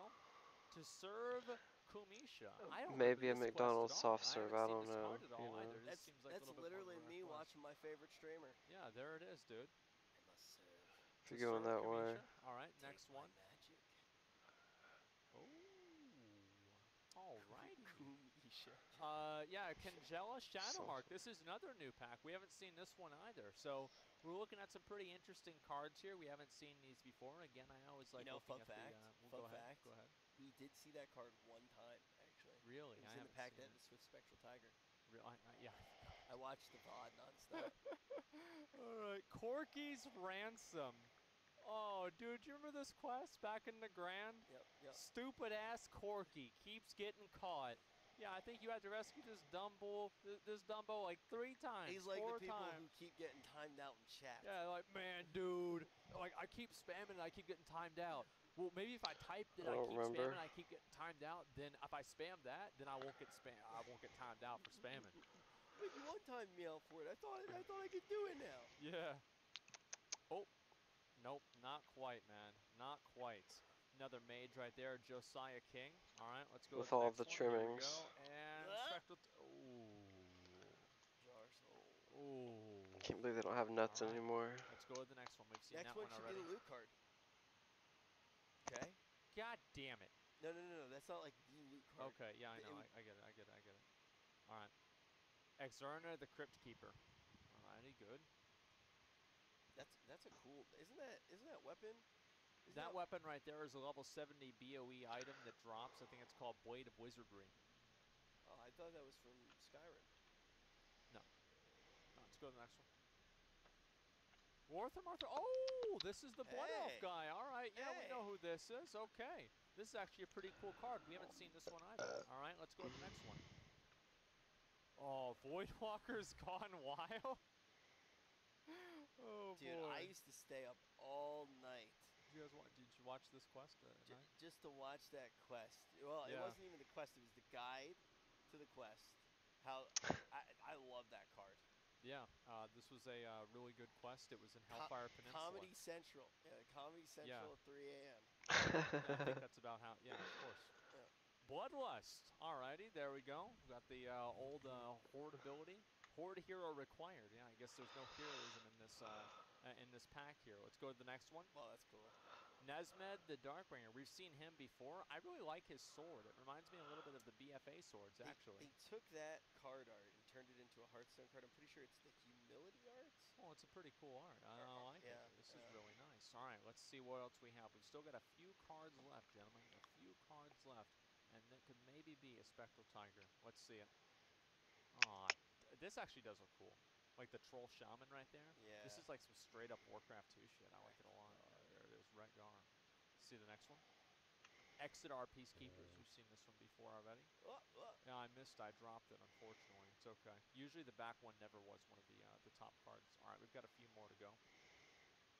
Mind Sooth. Oh, man, they took this. They turned this into a priest card, the card art. Yeah, I'm not surprised. All right, we've got basically one new card because we accidentally saw the one in the back. So, gentlemen, is this going to be a new card? Is this going to be a code? Okay, babe. No. No, it's Shelly, dude.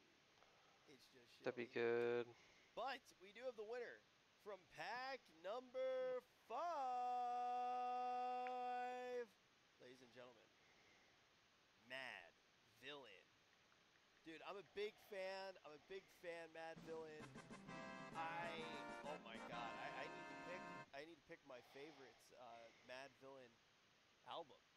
You a fan of Mad Villain? I'm not even sure who that is, to be honest with you. You should check him out. We're going to have just a little bit of time to do the third pack right before we can go over to the Pieces interview. How do you feel? I feel good. You can open it. Okay. All right, let's do it. We can't move around. But guys, you can enter with that exclamation mark pack 6, no space. You got to be following the stream. And now we're going to be giving out one more pack. Then we're going to talk to one of the best guilds in the entire world, hear how their experience is going, and then we're going to open up the rest of the box. Now let's just keep one thing in mind. This warrior right here is using tier 5 destroyer armor. This is one of the coolest sets that's ever been put into the game for warriors. One of the main things that I'd love to see them remaster. There's no way this one doesn't have. Guess what it's gonna, Rich? Guess what's gonna have in it? Magic cock. Guess what? No. Guess what's gonna have in it? You can't have that one. Guess what's gonna be? Shelly. You didn't. Let's go. All right, let's knock it out. Here we go, guys. One's your nice chunk. Okay. Now we'll see if you're right or not. Okay, guys. Final pack, and then we're gonna do the interview with Pieces. Ragnaros. Can't have him. Is this Ragnaros? No, it's not. It's a Swift Spectral Tiger, 100%, dude. What do you mean? That's what's going to happen in the pack. It's going to be Swift Spectral Tiger. Here we go, guys. Let's make this happen. Gentlemen, the final pack. Let's go ahead and do it. Surf Kulisha. All right. All right, next. Jewel Crafter. Wait, this guy literally, there's like no art about this dude at all. He's just, yeah, what up? It's me. What else do you need to know? He's Jewel Crafter Zanas. I'm pretty sure he's the Jewel Crafting instructor in the Exodar. Maybe he is. He is, I'm right. Kelor Valor Shine. Oh, wow, look at this Paladin. He's got the Lawbringer armor. Oh, damn, this actually looks pretty cool. This reminds me of like an old school Magic card, actually, just for some reason with the art. By the this way, is nice. Guys, I do want to say right now, for everybody following the stream and entering the giveaway with exclamation mark pack 7, we wish you the best of luck. Also, just so we know, if you think me and Asmongold are the two most attractive streamers on Twitch, please put an exclamation mark pack 7 in the chat.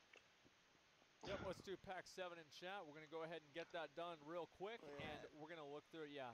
Damn, wow, look at those I told guys. you we were pretty good looking. I told you we were pretty good looking. Yeah, all right, let's go on to the next one. Moonstrider Boots, okay. Hero has stealth this turn. That's nice. Sure, let's go on to the next one. Leader of the Blood Scale. We've seen this one before. This, by the way, is a quest that you get in Zangar Marsh in order to kill this NPC right here, which is a female Naga. It was originally level 63. Level 63 back in the Burning Crusade. True. Of course it was. Primal Mana. Oh boy. This next one's it. I can't believe it is. This is actually, it's going to be it. Here we go, boys. You ready? The next one. That's what I meant to say, is the next one is going to be it. So this is going to be it, boys. Oh, a female Draenei. We don't really get a chance to see too many of those. All right, that's great. I could see every single female Draenei in the entire game, and it would never be enough female Draenei. Same.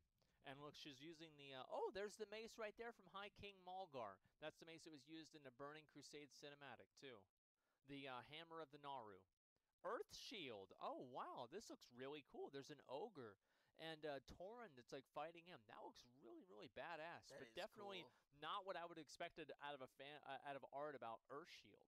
I don't know how this says Earth Shield, like, but I guess like blue glow on yeah, and so like you can see the blue glow around the shaman, and then also the blue glow around the pieces of earth that he's controlling. I guess so. through Yeah, that must be shamanistic it. Magics. Here we go. Next card. Let's do it, boys. E-Sad. That's like everybody on Twitter. Oh no. E-Sad. Hey, remember Pack 7 in chat if you two want to have E-Sad. Oh my god. Okay, great. Let's go to the next one. Rallying Shout. Oh, that's a cool. Okay, that's before they had Rallying Cry. This is from way back in the day. They already had made plans for it, I see. All right, let's take a look at the next one. Biddy. Yo, chat, show me your biddies. Oh my god. Let's see some biddies in the chat right now. Oh my god. Any biddies in the chat? Okay, dude. Where the biddies at? Okay, dude. You got this little gnome rogue. I like it. All right, go to the next one. Unin Ratan, we saw this guy already. Okay, and let's go to the next one here. Najan Spirit Binder, we've seen him as well. This is actually some really cool art. I like this one a lot. Soul Rend. I was a big fan of this card as well. This looks really badass. Take a look at that, boys. Sure does. Yeah, Go it closer. sure does. Closer. Closer. Yeah, it's really a cool good. card. It's Yeah, a great card. One of the best cards. All right, let's take a look at the last two. Here we go, guys. Guarded by the Light. And our final card.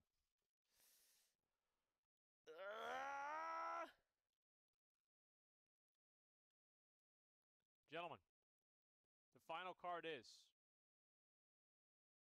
Marilyn of the Sacred Vows. And you know what that means? Wrong mount. But the next pack that we 100%, open, 100%, you know it. I know. 100%. Oh, dude, like we're getting so close, man. There's no way we don't get it on the next one.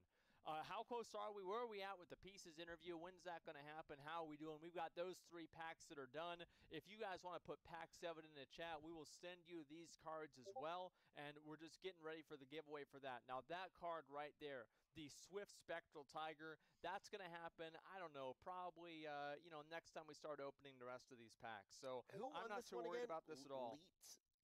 Somebody Leet? I forget what their name was. I'm not sure. I have no idea. What is their name? Mountain Dew Game Fuel. What? Oh, wow.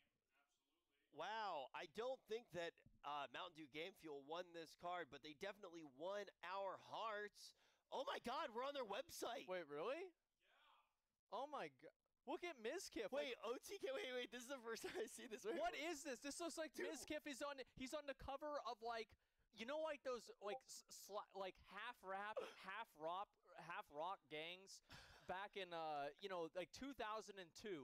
Like this is straight off of an album cover of a rap. I can't say it. Rap and rock group in 2002.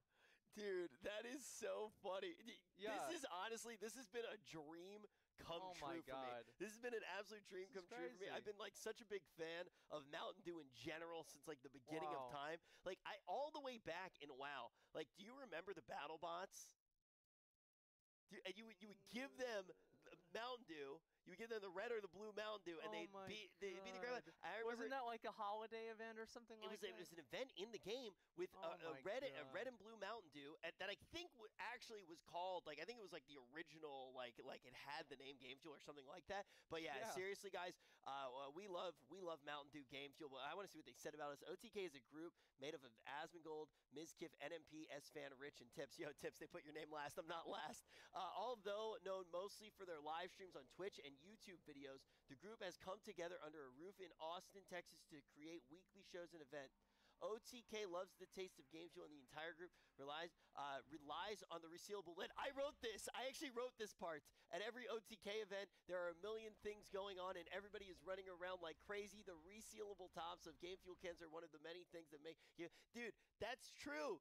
I wrote that because Ms. Kiff spills all the time. What are these fun facts? These fun facts. I'm hearing the test, by the way. Yeah.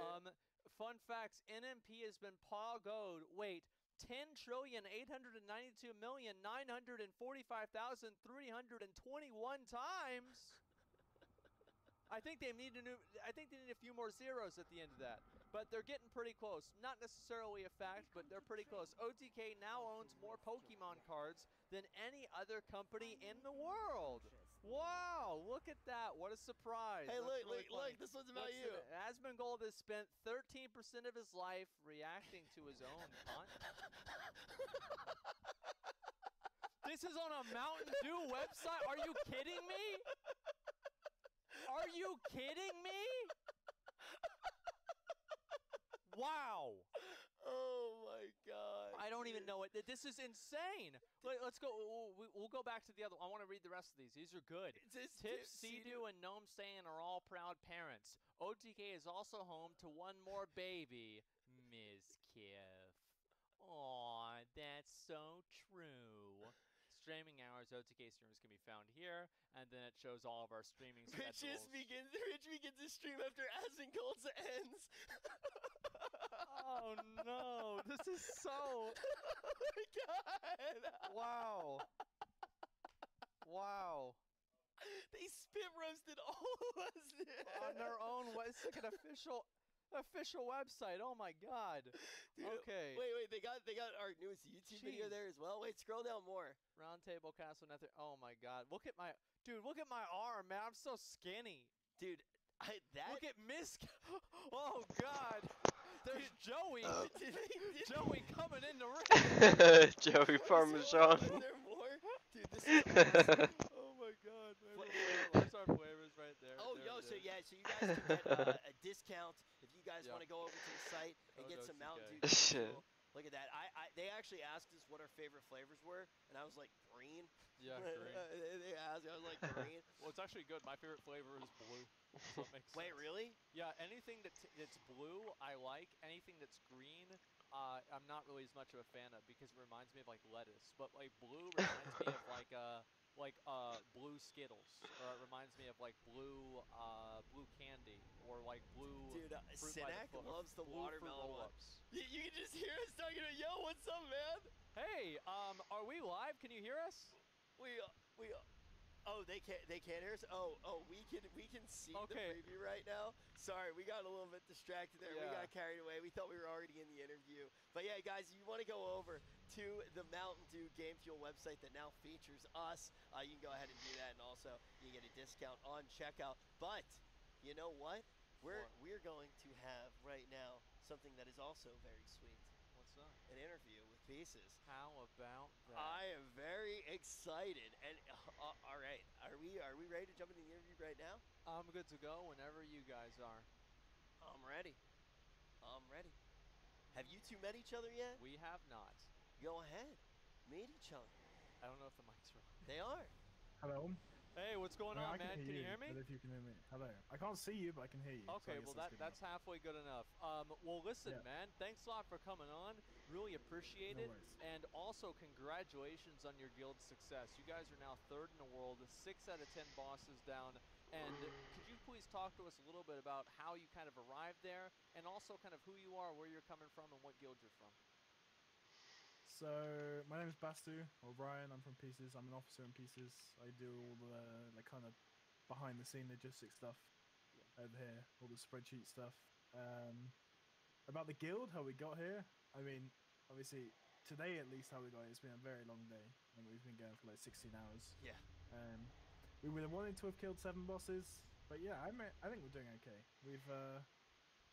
I mean, there's not much to say about how we got here, but I can tell you for a fact that when we get to the later bosses, there's going to be some spicy stuff. Oh, all right. That is your signature. Yeah. That is actually your signature as a guild.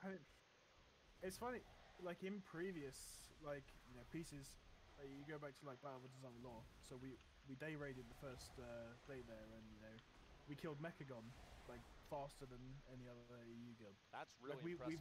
Previously we'd been known for having a fast start off the blocks, and we realized that was kind of a weakness in the sense that we always got to the last boss and just fell flat a bit.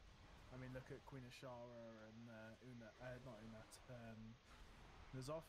So we've been focusing a lot more on the later bosses, and hopefully the stuff we can pull out will be good enough to bring in some kills. But yeah.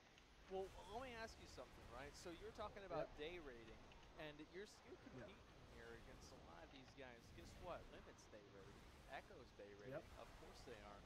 How long are you guys going to continue to day raid? And is this something you're going to do through the entirety, or what's your schedule really going to look like here? So we started today at 8 AM, which is when the servers went up, and we'll finish about now, basically. But in general, we're going to raid from 10 AM till midnight. Will be the schedule until the boss dies. We might have a few pauses around Christmas. I mean, for a lot of Europeans, Christmas is on the 24th, and for some it's on the 25th. So we might have a few Christmas dinners and stuff, but it shouldn't be too much of a hold up. And our aim is to day raid until the bosses die. Look, you don't want to let Christmas get in the way of a raid. Yeah, exactly. I mean, who needs all that family stuff? We don't need that. Name a better gift than loot in game. There isn't one. Yeah, I mean, exactly. The best Christmas present I could get is a weapon from Mythic Nathria, right? There we go. That's what's really important. So. Yep. I just want to ask, with this particular boss that you guys are working on right now, obviously we have seen Limit get it down. We've also seen Echo get it down. How much are you guys looking at what they did and potentially incorporating that into your strategy? So when we had a strategy in mind, which we thought would work pretty well, but basically we got to the boss and 20 minutes later Limit released their video. And to be brutally honest, their strat is very clean. So we've pressed Control-C, Control-V, and hope the copy and paste will work. Don't mess I with think success. Sludge Fist worked pretty well on. So I mean, there's no shame in copying, one of the other guilds. If a strat is good and it works, then you might as well use it, right? That's what I do with my content. I understand. Yeah. I hope we can kill it fairly reasonably fast, get into some splits, and then get onto Sludge Fist. But yeah. What do you think of Sludge Fist right now? I know that Limit, they decided to try to grab a little bit more gear before they spent time progressing on it. We saw the folks over at Echo. I'm trying to think how many attempts that we actually saw from them. It was a couple of hours, though. What do you actually think of the boss now that you've seen it a little bit? Well, to be brutally honest, I don't think splits are going to make that much of a difference. I mean, if you look at the average eye level of players, right, it's 210 or 208 to 212, right? In most of the top guilds. Obviously Heroic is dropping, 213 stuff. I mean, I think the boss, I could be wrong obviously, but I personally think that it's likely that the boss will have to be changed a little bit to be killable. Again, obviously we haven't played the boss yet, so we don't know. And we have something on that boss that the other guilds, aren't doing, so maybe that will make a difference for us. Alright. But yeah. Would you guys ever, I'm genuinely curious, it was interesting to see what happened with Limit, right? They said, okay, we're going to go off stream, we're just going to take a look at the health pools, we're going to figure out some of this, and then they ultimately did stream their world first kill. Do you think that there's ever a realm that any other guilds would do that, but a little bit more on purpose than what they said that they were doing? Do you think that any guild would try to withhold a strategy on any of these bosses now that the field has settled a little bit and streaming is more normal? Do you think that we ever might see somebody deviate from that path and try to hide stuff again? Well, I think Limit will do it again. Like Limit did it in London as well, right? Red Bull. They killed, or their first day of Queen Ashara pulls. They deleted all the mods. No. Fortunately, I was recording them. Oh my god. I mean, that's a separate point, right? We won't go into that now. I love it. But I love it. Yeah, I mean, I think they've taken precautions against that and turned the streams off. I think. Yep. I do. I kind of understand why I don't think we would do it personally. I mean, maybe we would. It's kind of hard to say until you're in that situation. But when they have this, the whole community kind of looks at this whole 16-hour advantage and looks down upon them for it, right? And to them, that 16-hour advantage comes with some disadvantages, like them being able to pull bosses earlier than us, and us being able to steal their strats. So if you come to an end of a day, and you feel like you can get a decent advantage while turning off your streams for an hour, I think it's a smart move. Obviously, the bulk of it, you've already streamed for 15, 14 hours. It's not like you're turning off your stream in the middle of the day. I don't know if Echo would do it, or any of the other guilds. I don't think they have. I might be wrong. Obviously, I can't remember everything. But yeah, I mean, I don't think it's like in bad taste or anything. They want to win just as much as we do. Yeah. And sometimes you got to do what you got to do. Well, yeah. I mean, also it's 100% upside with basically what you're saying, right? If you know that Sludgefest is going to be a wall, rather, if you know that a fight's going to be a wall, it could be any fight. It's the last fight of the night. Why give people a chance to start their week orders early, right? If you can avoid different things like that, I think it definitely is a smart thing to do. With this race in general, how have you felt with the overall balance? I know going into this, a lot of people were like, man, Heroic felt tough. Have you felt like this was a harder or an easier raid than you expected? I don't think that, well, obviously it's been a lot harder than, especially on Heroic, it's been a lot harder than people expected. I don't know that's 100% intended by the devs. I think the problem is that every testing was with such high level. Everyone. So when we go into raid testing, right, we use Darkroom Fair trinkets, stuff that completely cheeses the bosses, like legs with procs from Crucible of Storms, anything that will get us to be able to push further into the boss, to be able to see more timers, more mechanics and stuff, right? So obviously that's the data they have to pull from. So they're probably thinking, oh, look, these guilds are getting super far with their obscenely high eye level and incredibly cheesy gear, and they tune according to that. Which obviously that's also partly our fault. But again, we need to see as much as we can. And because of that, I think that's probably why the tuning's quite hard. I mean, maybe they wanted it, right? Maybe they wanted only 100 or so guilds to be able to kill Side and Nathria's Heroic in the first week. It's definitely cool. Because previously, getting a Heroic kill in the first week, while short, it's a bit of an achievement. It wasn't like a big achievement. And I mean, now, getting ahead of the curve this past week has been massive. Regarding Mythic, it's about as hard as expected. I think it's quite hard to make bosses super hard for very coordinated guilds. But I think so far, what they've done has been pretty perfect. I mean, all the bosses we've played today have been great. I don't think they could have made it harder without, adding obscene number checks and stuff like that. Yeah. The mechanics have been pretty good. I mean, the raid in general is really great. I have one question though. Obviously, Master Loot's still not back in the game, which definitely affects different things like splits. But I think it really affects you guys a lot too. And I want to know, would you guys still be raiding with Joker D if Master Loot was in the game? Okay. Well, as long as he wasn't the Master Looter, I think we'd be safe, right? I mean, I raided with Joker D in group therapy before Classic and all of that. So I know he can be pure of heart, even if he does pull some Summit 1Gs on the stream half an hour ago. Yeah, no, I mean, all seriousness about Master Loot, I mean, while it would be good to have back, it would cause a level of, the race now brings a level of degeneracy that, it doesn't even compare to previous expansions. if we had master loot, right? Oh, no. So you had 30 raiders, you'd have 30 splits. Oh because my you God. just have. I mean, obviously, probably You think not that would 30 happen? splits, but There you would know. be 30 splits. And also, I have a question. What was your prep for this raid? What did you guys do to get ready for this raid? Well, in terms of what? Because I mean, there's unlimited amounts of prep. Because everything we prep, everything we possibly can think of, we prep. So I mean, like, what kind of gear did some you try to examples. get going into the raid? How many splits did you do with your other characters? How many characters did you level up for the raid? Things like that. Okay, so we did, like, a lot of us have, like, if you compare us to the other guilds, a lot of us have like jobs and stuff running up to the race that we only really take time off. Like, you know, some of us are students and in the wage cage.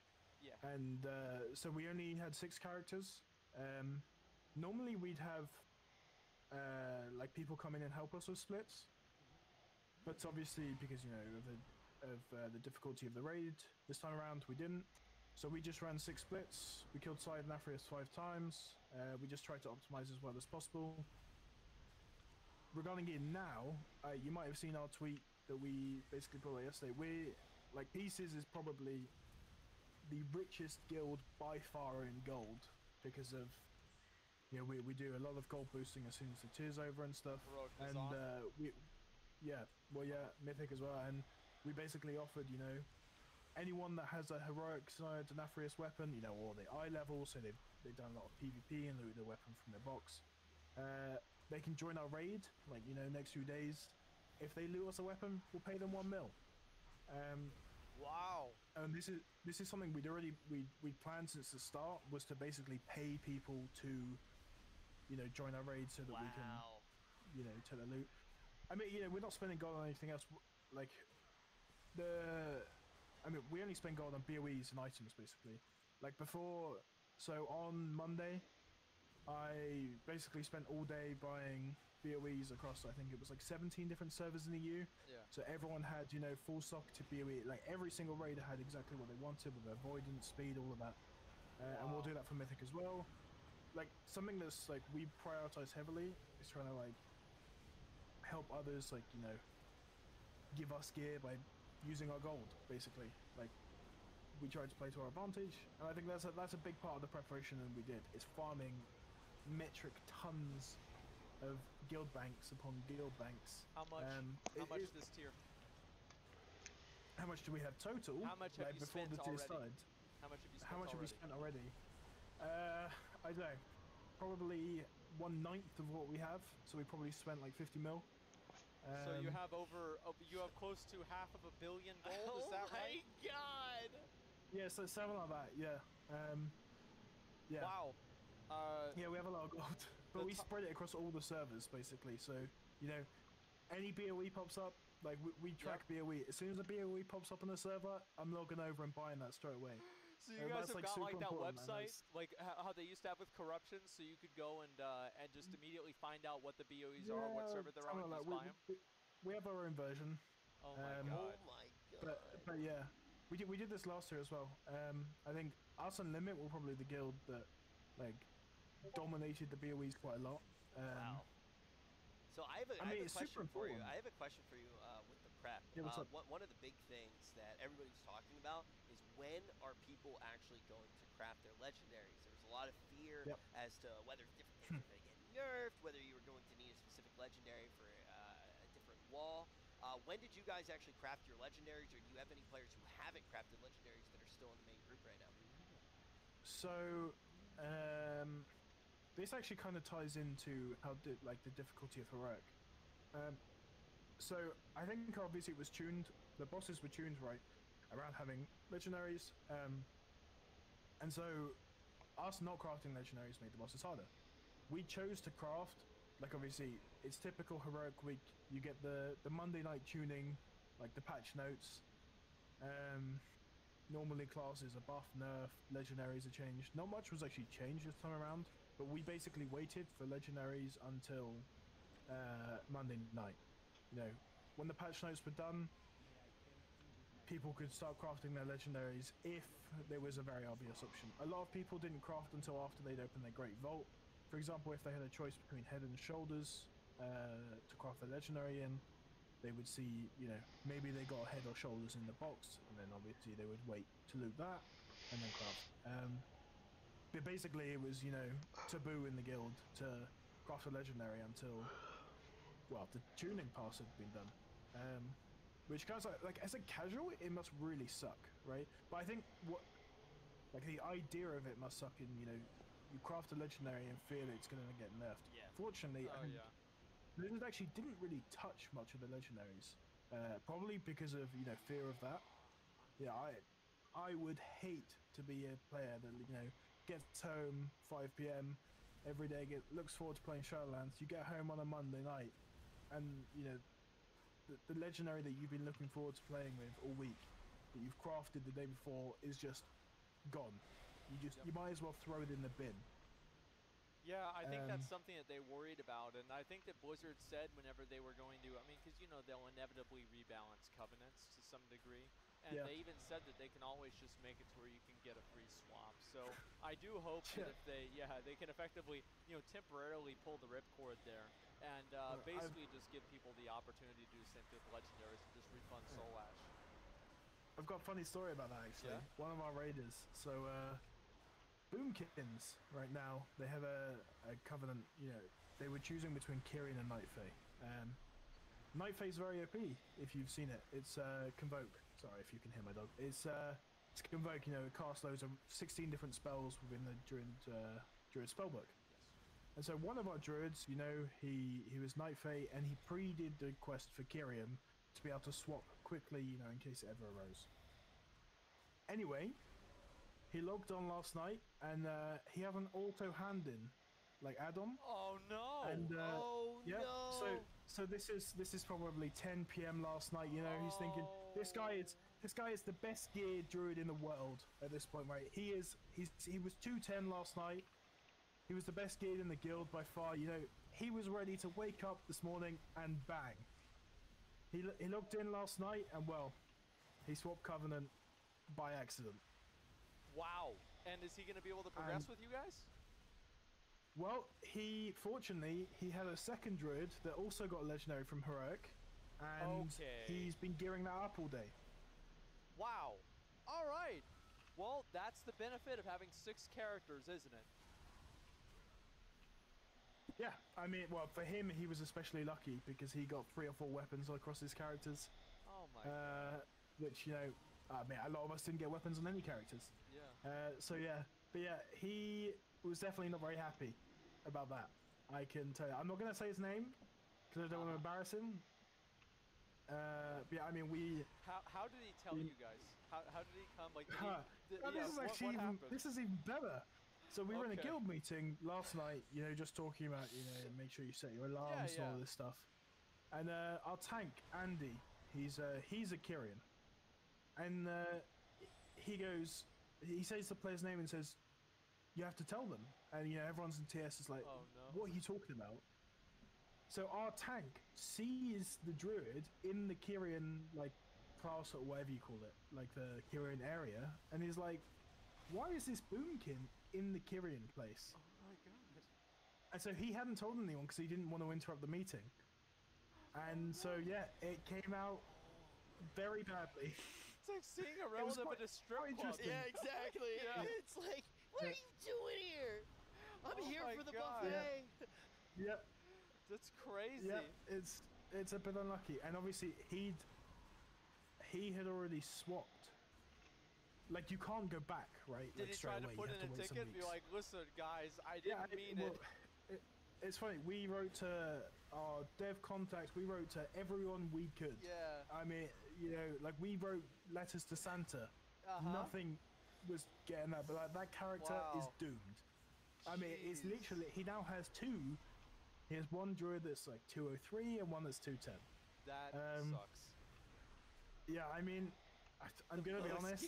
When he said it in TeamSpeak, I was just like, I mean, 50% of the guild was laughing. Right at that point, you can't do anything. Yeah. You know, I mean, it sucks, but it was.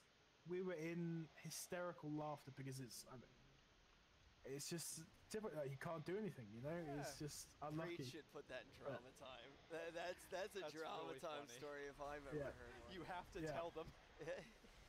Oh god. Yeah. Just standing next to him, surrounded by the ugly ass Alkins, just making fun of you, just taunting you with their furry little asses, dude. Oh no. Oh, that's rough. Have you guys had any other hiccups like that, or has it been smooth sailing? Yeah, I mean, other than that, it's been pretty. Oh, actually, no, that's a complete lie. We started our splits Wednesday. We continued them on Thursday. So Wednesday is the reset day for EU, as you know. So we got 4 splits done on Thursday. Thursday comes, our tank. You know, he logged. We see him on Discord on his phone. He said, "Guys, I've got no power." So our main tank, the person who does a lot of the shot calling and all of this in all the splits, you know, he had no power. So we lost the 3/4 of a day of splits. So that was a bit unlucky. Yeah. But yeah, other than that, I don't think there's been too many hiccups. I hope for no more. Yeah, I mean that was pretty bad, like losing a day of splits. I would say so. It happens, you know. I mean, you got to do the best with what you got. And yeah, we powered through. We still got all our splits done. Everyone got 2100 in PvP. Everyone got all the 14s done. You know, obviously everyone was a bit more busy in the week, but we managed to power through. So yeah, it's been okay. Dude, I'm excited to see what you guys can actually do as well. I been a big fan of you guys for a long time, and getting to see you guys just get more and more support, so you can focus more and more on the raid. Has this really felt like a turning point for you guys, where you can completely focus on the raid? Yeah, definitely. So since I don't know, April, basically after last tier, I mean, we decided to, you know, branch out into becoming an org, you know, an esports org. Yeah. Which is basically necessary if you want to compete in the raid nowadays. To be able to pay your raiders and all that stuff like this, it's super important to be able to like motivate people.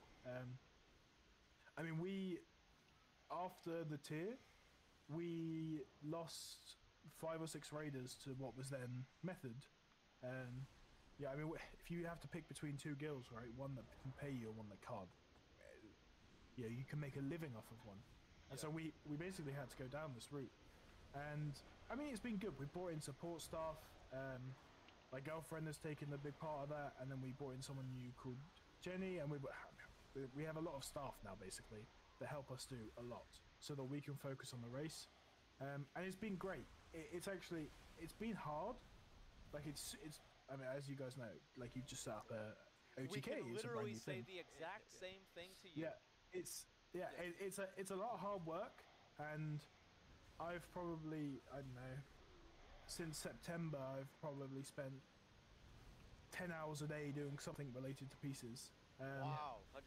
I mean, just a little look behind the scenes for some of the people who want to know. Like, even setting up something like this takes a lot of time. You know, you were in all those calls. I couldn't even make all those calls and everything. We were doing OTK, and like Tips was there with you guys, and you know, it's really incredible to see what you've been able to do with pieces, with the entire group, what you've been able to do to actually set up everything on the org side, to set up that infrastructure, and then get down to business, have $500 million gold, and be able to raid the way that you guys are. And that's one of the reasons, you know, I've always been cheering for you guys. Yeah, no, I mean, it's been good. It's been a long road, like the past like I don't know what it's like 9 months now of like building this. And you know, I think even before we had the org, we had a lot of support from people in the EU, especially on like our server Draenor. Like, you know, we'd have people whispering us in support and stuff like this all the time.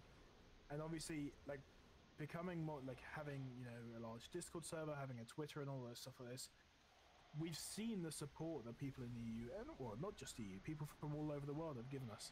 And you know, it just pushes us to do as much as we can to do well in the race. You know, we don't just want to win for us, which is what previously it was. We want to win because, you know, we have like families watching us on Twitch. You know, you don't want to let down it's become all like that. way bigger. Yeah, I mean, exactly. Like, you know, it's it's become a lot bigger. But it's cool. And you know, obviously, you guys being in the scene now is hopefully takes it to the whole next level. We're doing our best, man. I really appreciate that. Thank you so much. hopefully you can open some more Spectral Tigers. It's not hopefully, it's 100%, man. Next one's gonna be 100%. We got 2 more in that box. Yeah. At least. Out of curiosity, for everybody who's watching right now, I see a lot of people asking in the chat from our stream, how can they actually support everything that you guys are doing at Pieces on social media and Twitch? I mean, well, just supporting us, but like, you know, giving us nice comments and stuff like that. Like, it's not like we need, we're not looking for people to come and support us and give us stuff like that. It's really nice, just, you know, waking up and just having like tweets from people like good luck in the race, like we're supporting you, stuff like that. Support means like way more than, you know, most people who are outside of this think. Like having the drive because of, you know, fans and stuff like that, I mean, it's amazing. And obviously, if you have Side and Nathria's heroic weapons, you can come and trade the trades as well. There it is. Gotta stay focused, man. I like that. Any raiding guilds on EU that want to sell their mythic BOEs, you know? Yeah. Not gonna say no to that. But yeah. There it is. I see the master plan coming on the interview and just putting out the word, letting them know that if there are any BOEs on EU, Pieces is looking to buy them. And the mods right now are spamming the socials in the chat, so you guys can go follow everything that Pieces has been doing. And I gotta say, it's been really nice getting to chat with you. I do want to ask one last question really quick. Sure. How many shamans are we gonna see, man? I want to see this. How many? That's right. I'm actually playing an enhanced shaman. I saw. There's nobody else playing an enhanced shaman. I mean, you got Wind Fury. Like, we're going back to classic days. Yeah. But how many are we gonna play? Well, that's yet to be seen. We'll see. Okay. All right. Sounds good enough. Yeah. Thank you again. Thank you for the time. Everybody, be sure to hit everybody with a follow from Pieces. And we'll hopefully talk to you soon. Good luck in the race. Absolutely, man. Good luck. Thanks for having me. See you later. See ya. Yeah. All right. Now, we have a few more of these packs to give away. I have the winner of Pack 6 in my hand right now. Wow. What's his name? You guys have a lot in common. Go ahead. Pro Flakes. You mean about how I leave the screen or about my hair? I was saying that you're a pro WoW player. I was saying you were a pro WoW player. Oh, yeah, true. Yeah, so true. Dude, that's so true. 100%. I was talking about the pro part. Okay, yeah, pro. Yeah, that's very true. Absolutely. Pro Flakes! Wow. Congratulations on Pack 6! Dude. Well, we still do need to give away pack number 7. Is this one Pack 6 or is this one Pack 7? I think that one's Pack. This one's Pack 7. Question. This one's Pack 6. Okay, all there right. we go. So, we're giving away Pack 6 right now. We are going to jump to a quick break. Is that correct? Yeah. We're going to jump to a quick break. When we get back, we're going to give away Pack 7, check in with the guilds, and give away every single one of the remaining packs. So don't go anywhere. We'll be right back after this. Peace.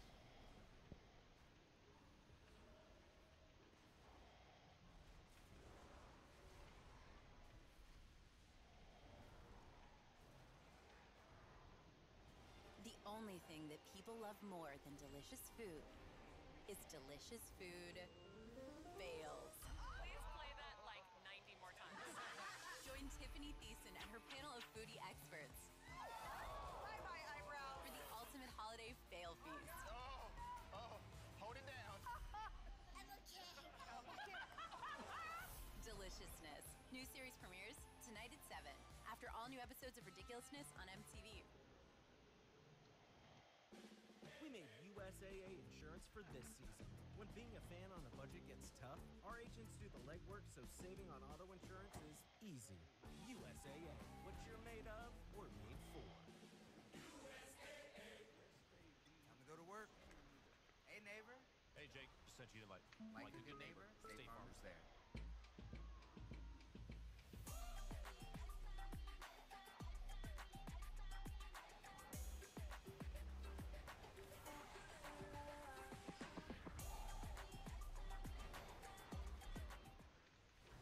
Why do you come here?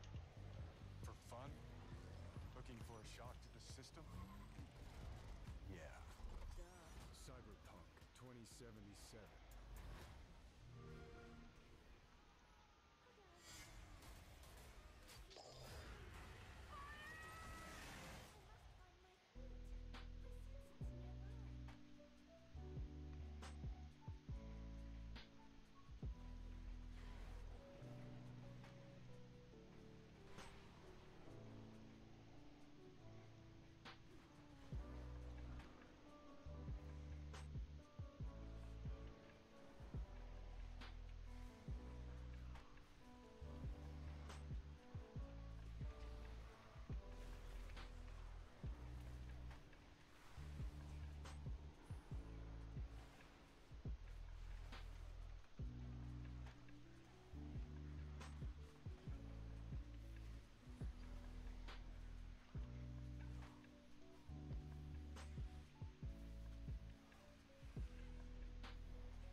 Oh, hello there. Are we back online? Yo, can you guys hear me? What's up, boys? Gentlemen, we are getting to about that time of the day whenever we are going to open up one last pack. And after that, we're going to be moving over to the Cash App After Show. We're going to open up the rest of the packs, do it the exact same paradigm as we had before, which means that you guys can obviously enter in and be able to possibly get one of these packs yourselves. Gentlemen, this is no longer Pack 7. What are you guys putting Pack 7 in the chat for? We already did that. This is Pack 8. Who's right for Pack 8? We ready to do this? Let's do it. This is going to be, guess what's going to be in this one? Redemption. Spectral Tiger. Oh, okay. All right. Let's go ahead. Let's knock this one out, boys. Is it time? It is. Let's go ahead and let's do it. Now, I'm not quite as experienced as some of these other guys with opening up packs, but I'm going to do my best. Yeah, let's see what you can do. All right, we got to go ahead and just. I'm gonna coach you on your technique. All right, here we go. Be very careful. Yeah. Okay. Well. Okay. Yes, that works. All right, there we go. And so anyway, we'll just go ahead and open up the rest of this one right here. Okay. Let's go ahead and do it. And again, guys, yeah, do we have the command for Pack 8 yet? Yep, just let me know whenever you're ready, and then I'll let people know. All right, guys, let's go ahead and let's do it. After tearing this pack all the way apart, I think that we're ready to do it. Moonstrider boots. Obviously a very nice pair of boots there. A little bit dirty. Probably not the best thing you should wear in a swamp. Probably not going to be blue for very long. Let's go ahead and look at the next one. Definitely not a Spectral Tiger, but this next one is going to be a Spectral Tiger. Tez the Patchmonger. I kind of like that. It's about right whenever I'm playing a warrior. I'm waiting for the patch to where I'm not terrible. And yeah, this does look pretty cool. I don't think we've seen this one before yet. Yeah, you've been waiting for that for a long time. Unfortunately, I have. Next one. Swift Discipline. For just 1 second, I thought that was going to be something cool, but unfortunately, it's not a card. There's not a loot card there. And I don't know what that guy is doing to that. I don't know what he's doing behind that. I think he's disciplining him. Yeah, he's showing him who's boss. I understand. That makes sense. Ranthus Alder, all right. Getting the original. Oh, that's the Warlock gear. Yeah, look at that. He's got the little imp on his shoulder, too. Yeah, look at that. I think that's the Knight Lieutenant gear. Gaz Reedon, we've seen him before already. Not exactly what we're looking to see, but after this, it looks like we're just building up to a Spectral Tiger. Gentlemen, are you ready? Here it is. Is it 100%? Okay. It's the next one. Yeah, but yeah, Primal Earth. Obviously, this is probably the cheapest one back in Burning Crusade. I remember this. Yeah. Yeah, you would need to craft these. My mom was an alchemist, so she would transmute these and always give me her extras. What was the transmute that was really, really valuable? Primal was it Earth Mites. Primal Mites. Oh, that transmute. Yeah, it was Earth to Earth, water? Earth to air or Earth to fire. Fire and air were the most valuable. Yeah, I think it was air. Because I think they would use that for Mongoose enchant. Yes. I'm pretty sure that's why. Yeah, that dropped, I think, from Karazhan. Those were the good old days, farming up there in the Elemental Plateau. I leveled the new character just to do that. Damn it. Pretty good card, though. I like this card. Look at that. Really, really nice art there. Really great character, and just awesome. Let's go ahead and we'll move on to the next one, too. Great Sword of Forlorn Visions. This looks so much different than it does in the game. Yeah, this is a sword that actually drops from, I believe, a Burning Crusade 5-man dungeon. I could be wrong, but I believe that it's Botanica from the last boss. It's been quite a while, and yeah, this sword does look really, really cool, though. Very cool. Brother against brother. Look at that. It's a priest. How is a bird his brother? Look at that. Maybe it's a druid. I don't know what this is. It's Arakoa. Oh, okay, I see. I forgot all about them. Yeah, it's an Arakoa. Yeah, whatever happened to them? Kill command as well, all right. Yeah, that's good. This is all the hunters need to do, by the way, in Burning Crusade. For those of you guys, Beastmasters. For those of you guys that are deciding on what class you want to play for Burning Crusade, this ability right here is the entire guide for playing a Beastmastery hunter in Burning Crusade. Just have this, and all you have to do is macro steady shot into it, and you beat the game.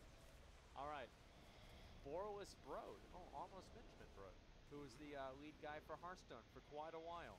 All right, let's see here. Looks like a pretty cool, pretty cool little art there. Maryland and the Sacred Vows. We've seen this one already as well. Okay, guys, how many more do we have left? It looks like we've got about 5 or so left. Let's see if we can pull a Spectral Tiger. Blessing of Divinity. Ooh. I like that. Look at that. That was badass. That is really, dude. I don't like think there ever was a Blessing of Divinity. Blessing of Divinity. I don't remember anything. Yeah, I don't remember. There's symbols of divinity, right? There are symbols. Yeah, but not blessings. Yeah. And this reminds me a lot of like Demon Souls art. I don't know Yeah, why. yeah. I it's agree. so Actually, cool. very Souls-like. Yeah. Kreenig Soul Guard. Okay. I actually, I like the little dwarven art there. I think Yeah. It's kind of cool. It's very, very old school. Yeah, it is. It is.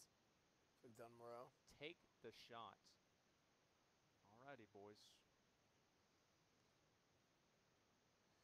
Here it is, dude. The Spectral Tiger. Gentlemen. Wait, I got confused. Which one is which? It's the one in front. You got great sleight of hand. Gentlemen, are you ready? Is it time for the Swift Spectral Tiger? Why'd they spell Spectral Tiger wrong? Yeah, I don't know. I think it's a misprint. Bug. Oh, hey. How you doing? Yeah, dude. I took your content idea. Hey, it is what it is. How you doing? No. It's too much. Can we switch to full screen? Yeah. We have a special guest here. We started unboxing cards, and so Mizkif just kind of started showing up. Oh, yeah, just chilling, having fun, just doing normal thing, the usual. That's about it, man. Gentlemen, pack. Go ahead. There you go. Pack 8 in chat if you want to be able to get these cards yourself. We're going to put them right over here, and we'll wait for Rich. I don't know where the hell Rich even is. What's up, Island? How you doing, man? Nice to meet you, actually. I don't think we've met before. Hi, Zach. Yes, we did. A $10,000 card. We finally got one. And guess who opened it? I did. It's crazy, isn't it? Yeah, I did. That's his first big card that he ever opened up. True, wow. What an incredible, amazing thing. Yeah, it's true. Absolutely. So, gentlemen, listen. Obviously, we've had an incredible day today. We've done a ton of different stuff, and we are going to be now moving into the after show. We know a lot of the guilds are just going to be doing splits for quite a while longer, and so we're going to pick up the action and the coverage of the Race to World First tomorrow in the morning. And tomorrow, we also do plan on starting just a little bit earlier, or at least we can compromise on, for once, on time. So thank you guys all so much for watching today. We really appreciate it. And if you want to tune in for the after show, you don't really even need to do anything at all. You just have to sit around. We'll host right into it, and you guys will be able to do that as well. And at that, they're free stuff as well. And after, as well as that, we are going to be taking a look at some of these other packs and unboxing and opening them as well. That's right. So I want to say thank you guys all so much for watching today. We've had such an incredible second day of the race. Obviously, nothing is going to be as explosive as the first day in terms of boss kills, but what we're looking at here is a little bit of a sludge fest. Pretty good. Pretty good. That's pretty good. On the next couple of bosses, especially Sludge Fist. And then after that, we'll be looking at probably a few days on Nathria, and that's going to pretty much determine whether we're going to see this boss go down on a Monday or probably a Tuesday. Because the odds are we might need to see another week of loot, and if we see another week's worth of loot and they're already halfway through with Nathria, this is going to be an easy win for whichever guild gets there first. Yep. And that's exactly what happened with Old Deer. So thank you guys all so much for watching. We really appreciate it. And before we leave, I want to say one thing. A huge thank you to not only the people on the screen, but also off the screen, like Finn, Senak, Tom, everybody. Tips has been off the screen as well. Thank you guys all so much. Maya, Maya who just showed up. And yeah, thank you so much, Maya, for all of your help. We really appreciate that. And so also make sure, jeez, man. Now you know. Now you know. That was a lot, Maya. That was a lot. That was a lot. Dangerous. Okay. So here's the thing. Here's the thing, gentlemen. I want you to not only follow this stream, but I want you to follow my friends here. I want you to follow SFan. I want you to follow Mizkif. I want you to follow Rich. I want you to follow Tips. And you know what? Since he's here, and it would be weird if we left him out, why don't you guys follow Island too? There he is. Yeah. That's Fan TV. So please go ahead and let's get all the links, social links in chat. Let everybody know pretty much where they need to go to follow us. And again, if you need any updates for this stream, we'll be tweeting it out basically on the OTK Network Twitter and also on my Twitter as well. Thank you guys all so much for watching. I really appreciate it. We've had an incredible day, and we're looking forward to doing it all over again tomorrow. I look like a baby Goo Goo Gaga version of, what's his name? Keep waving. Who do I look like? YouTube!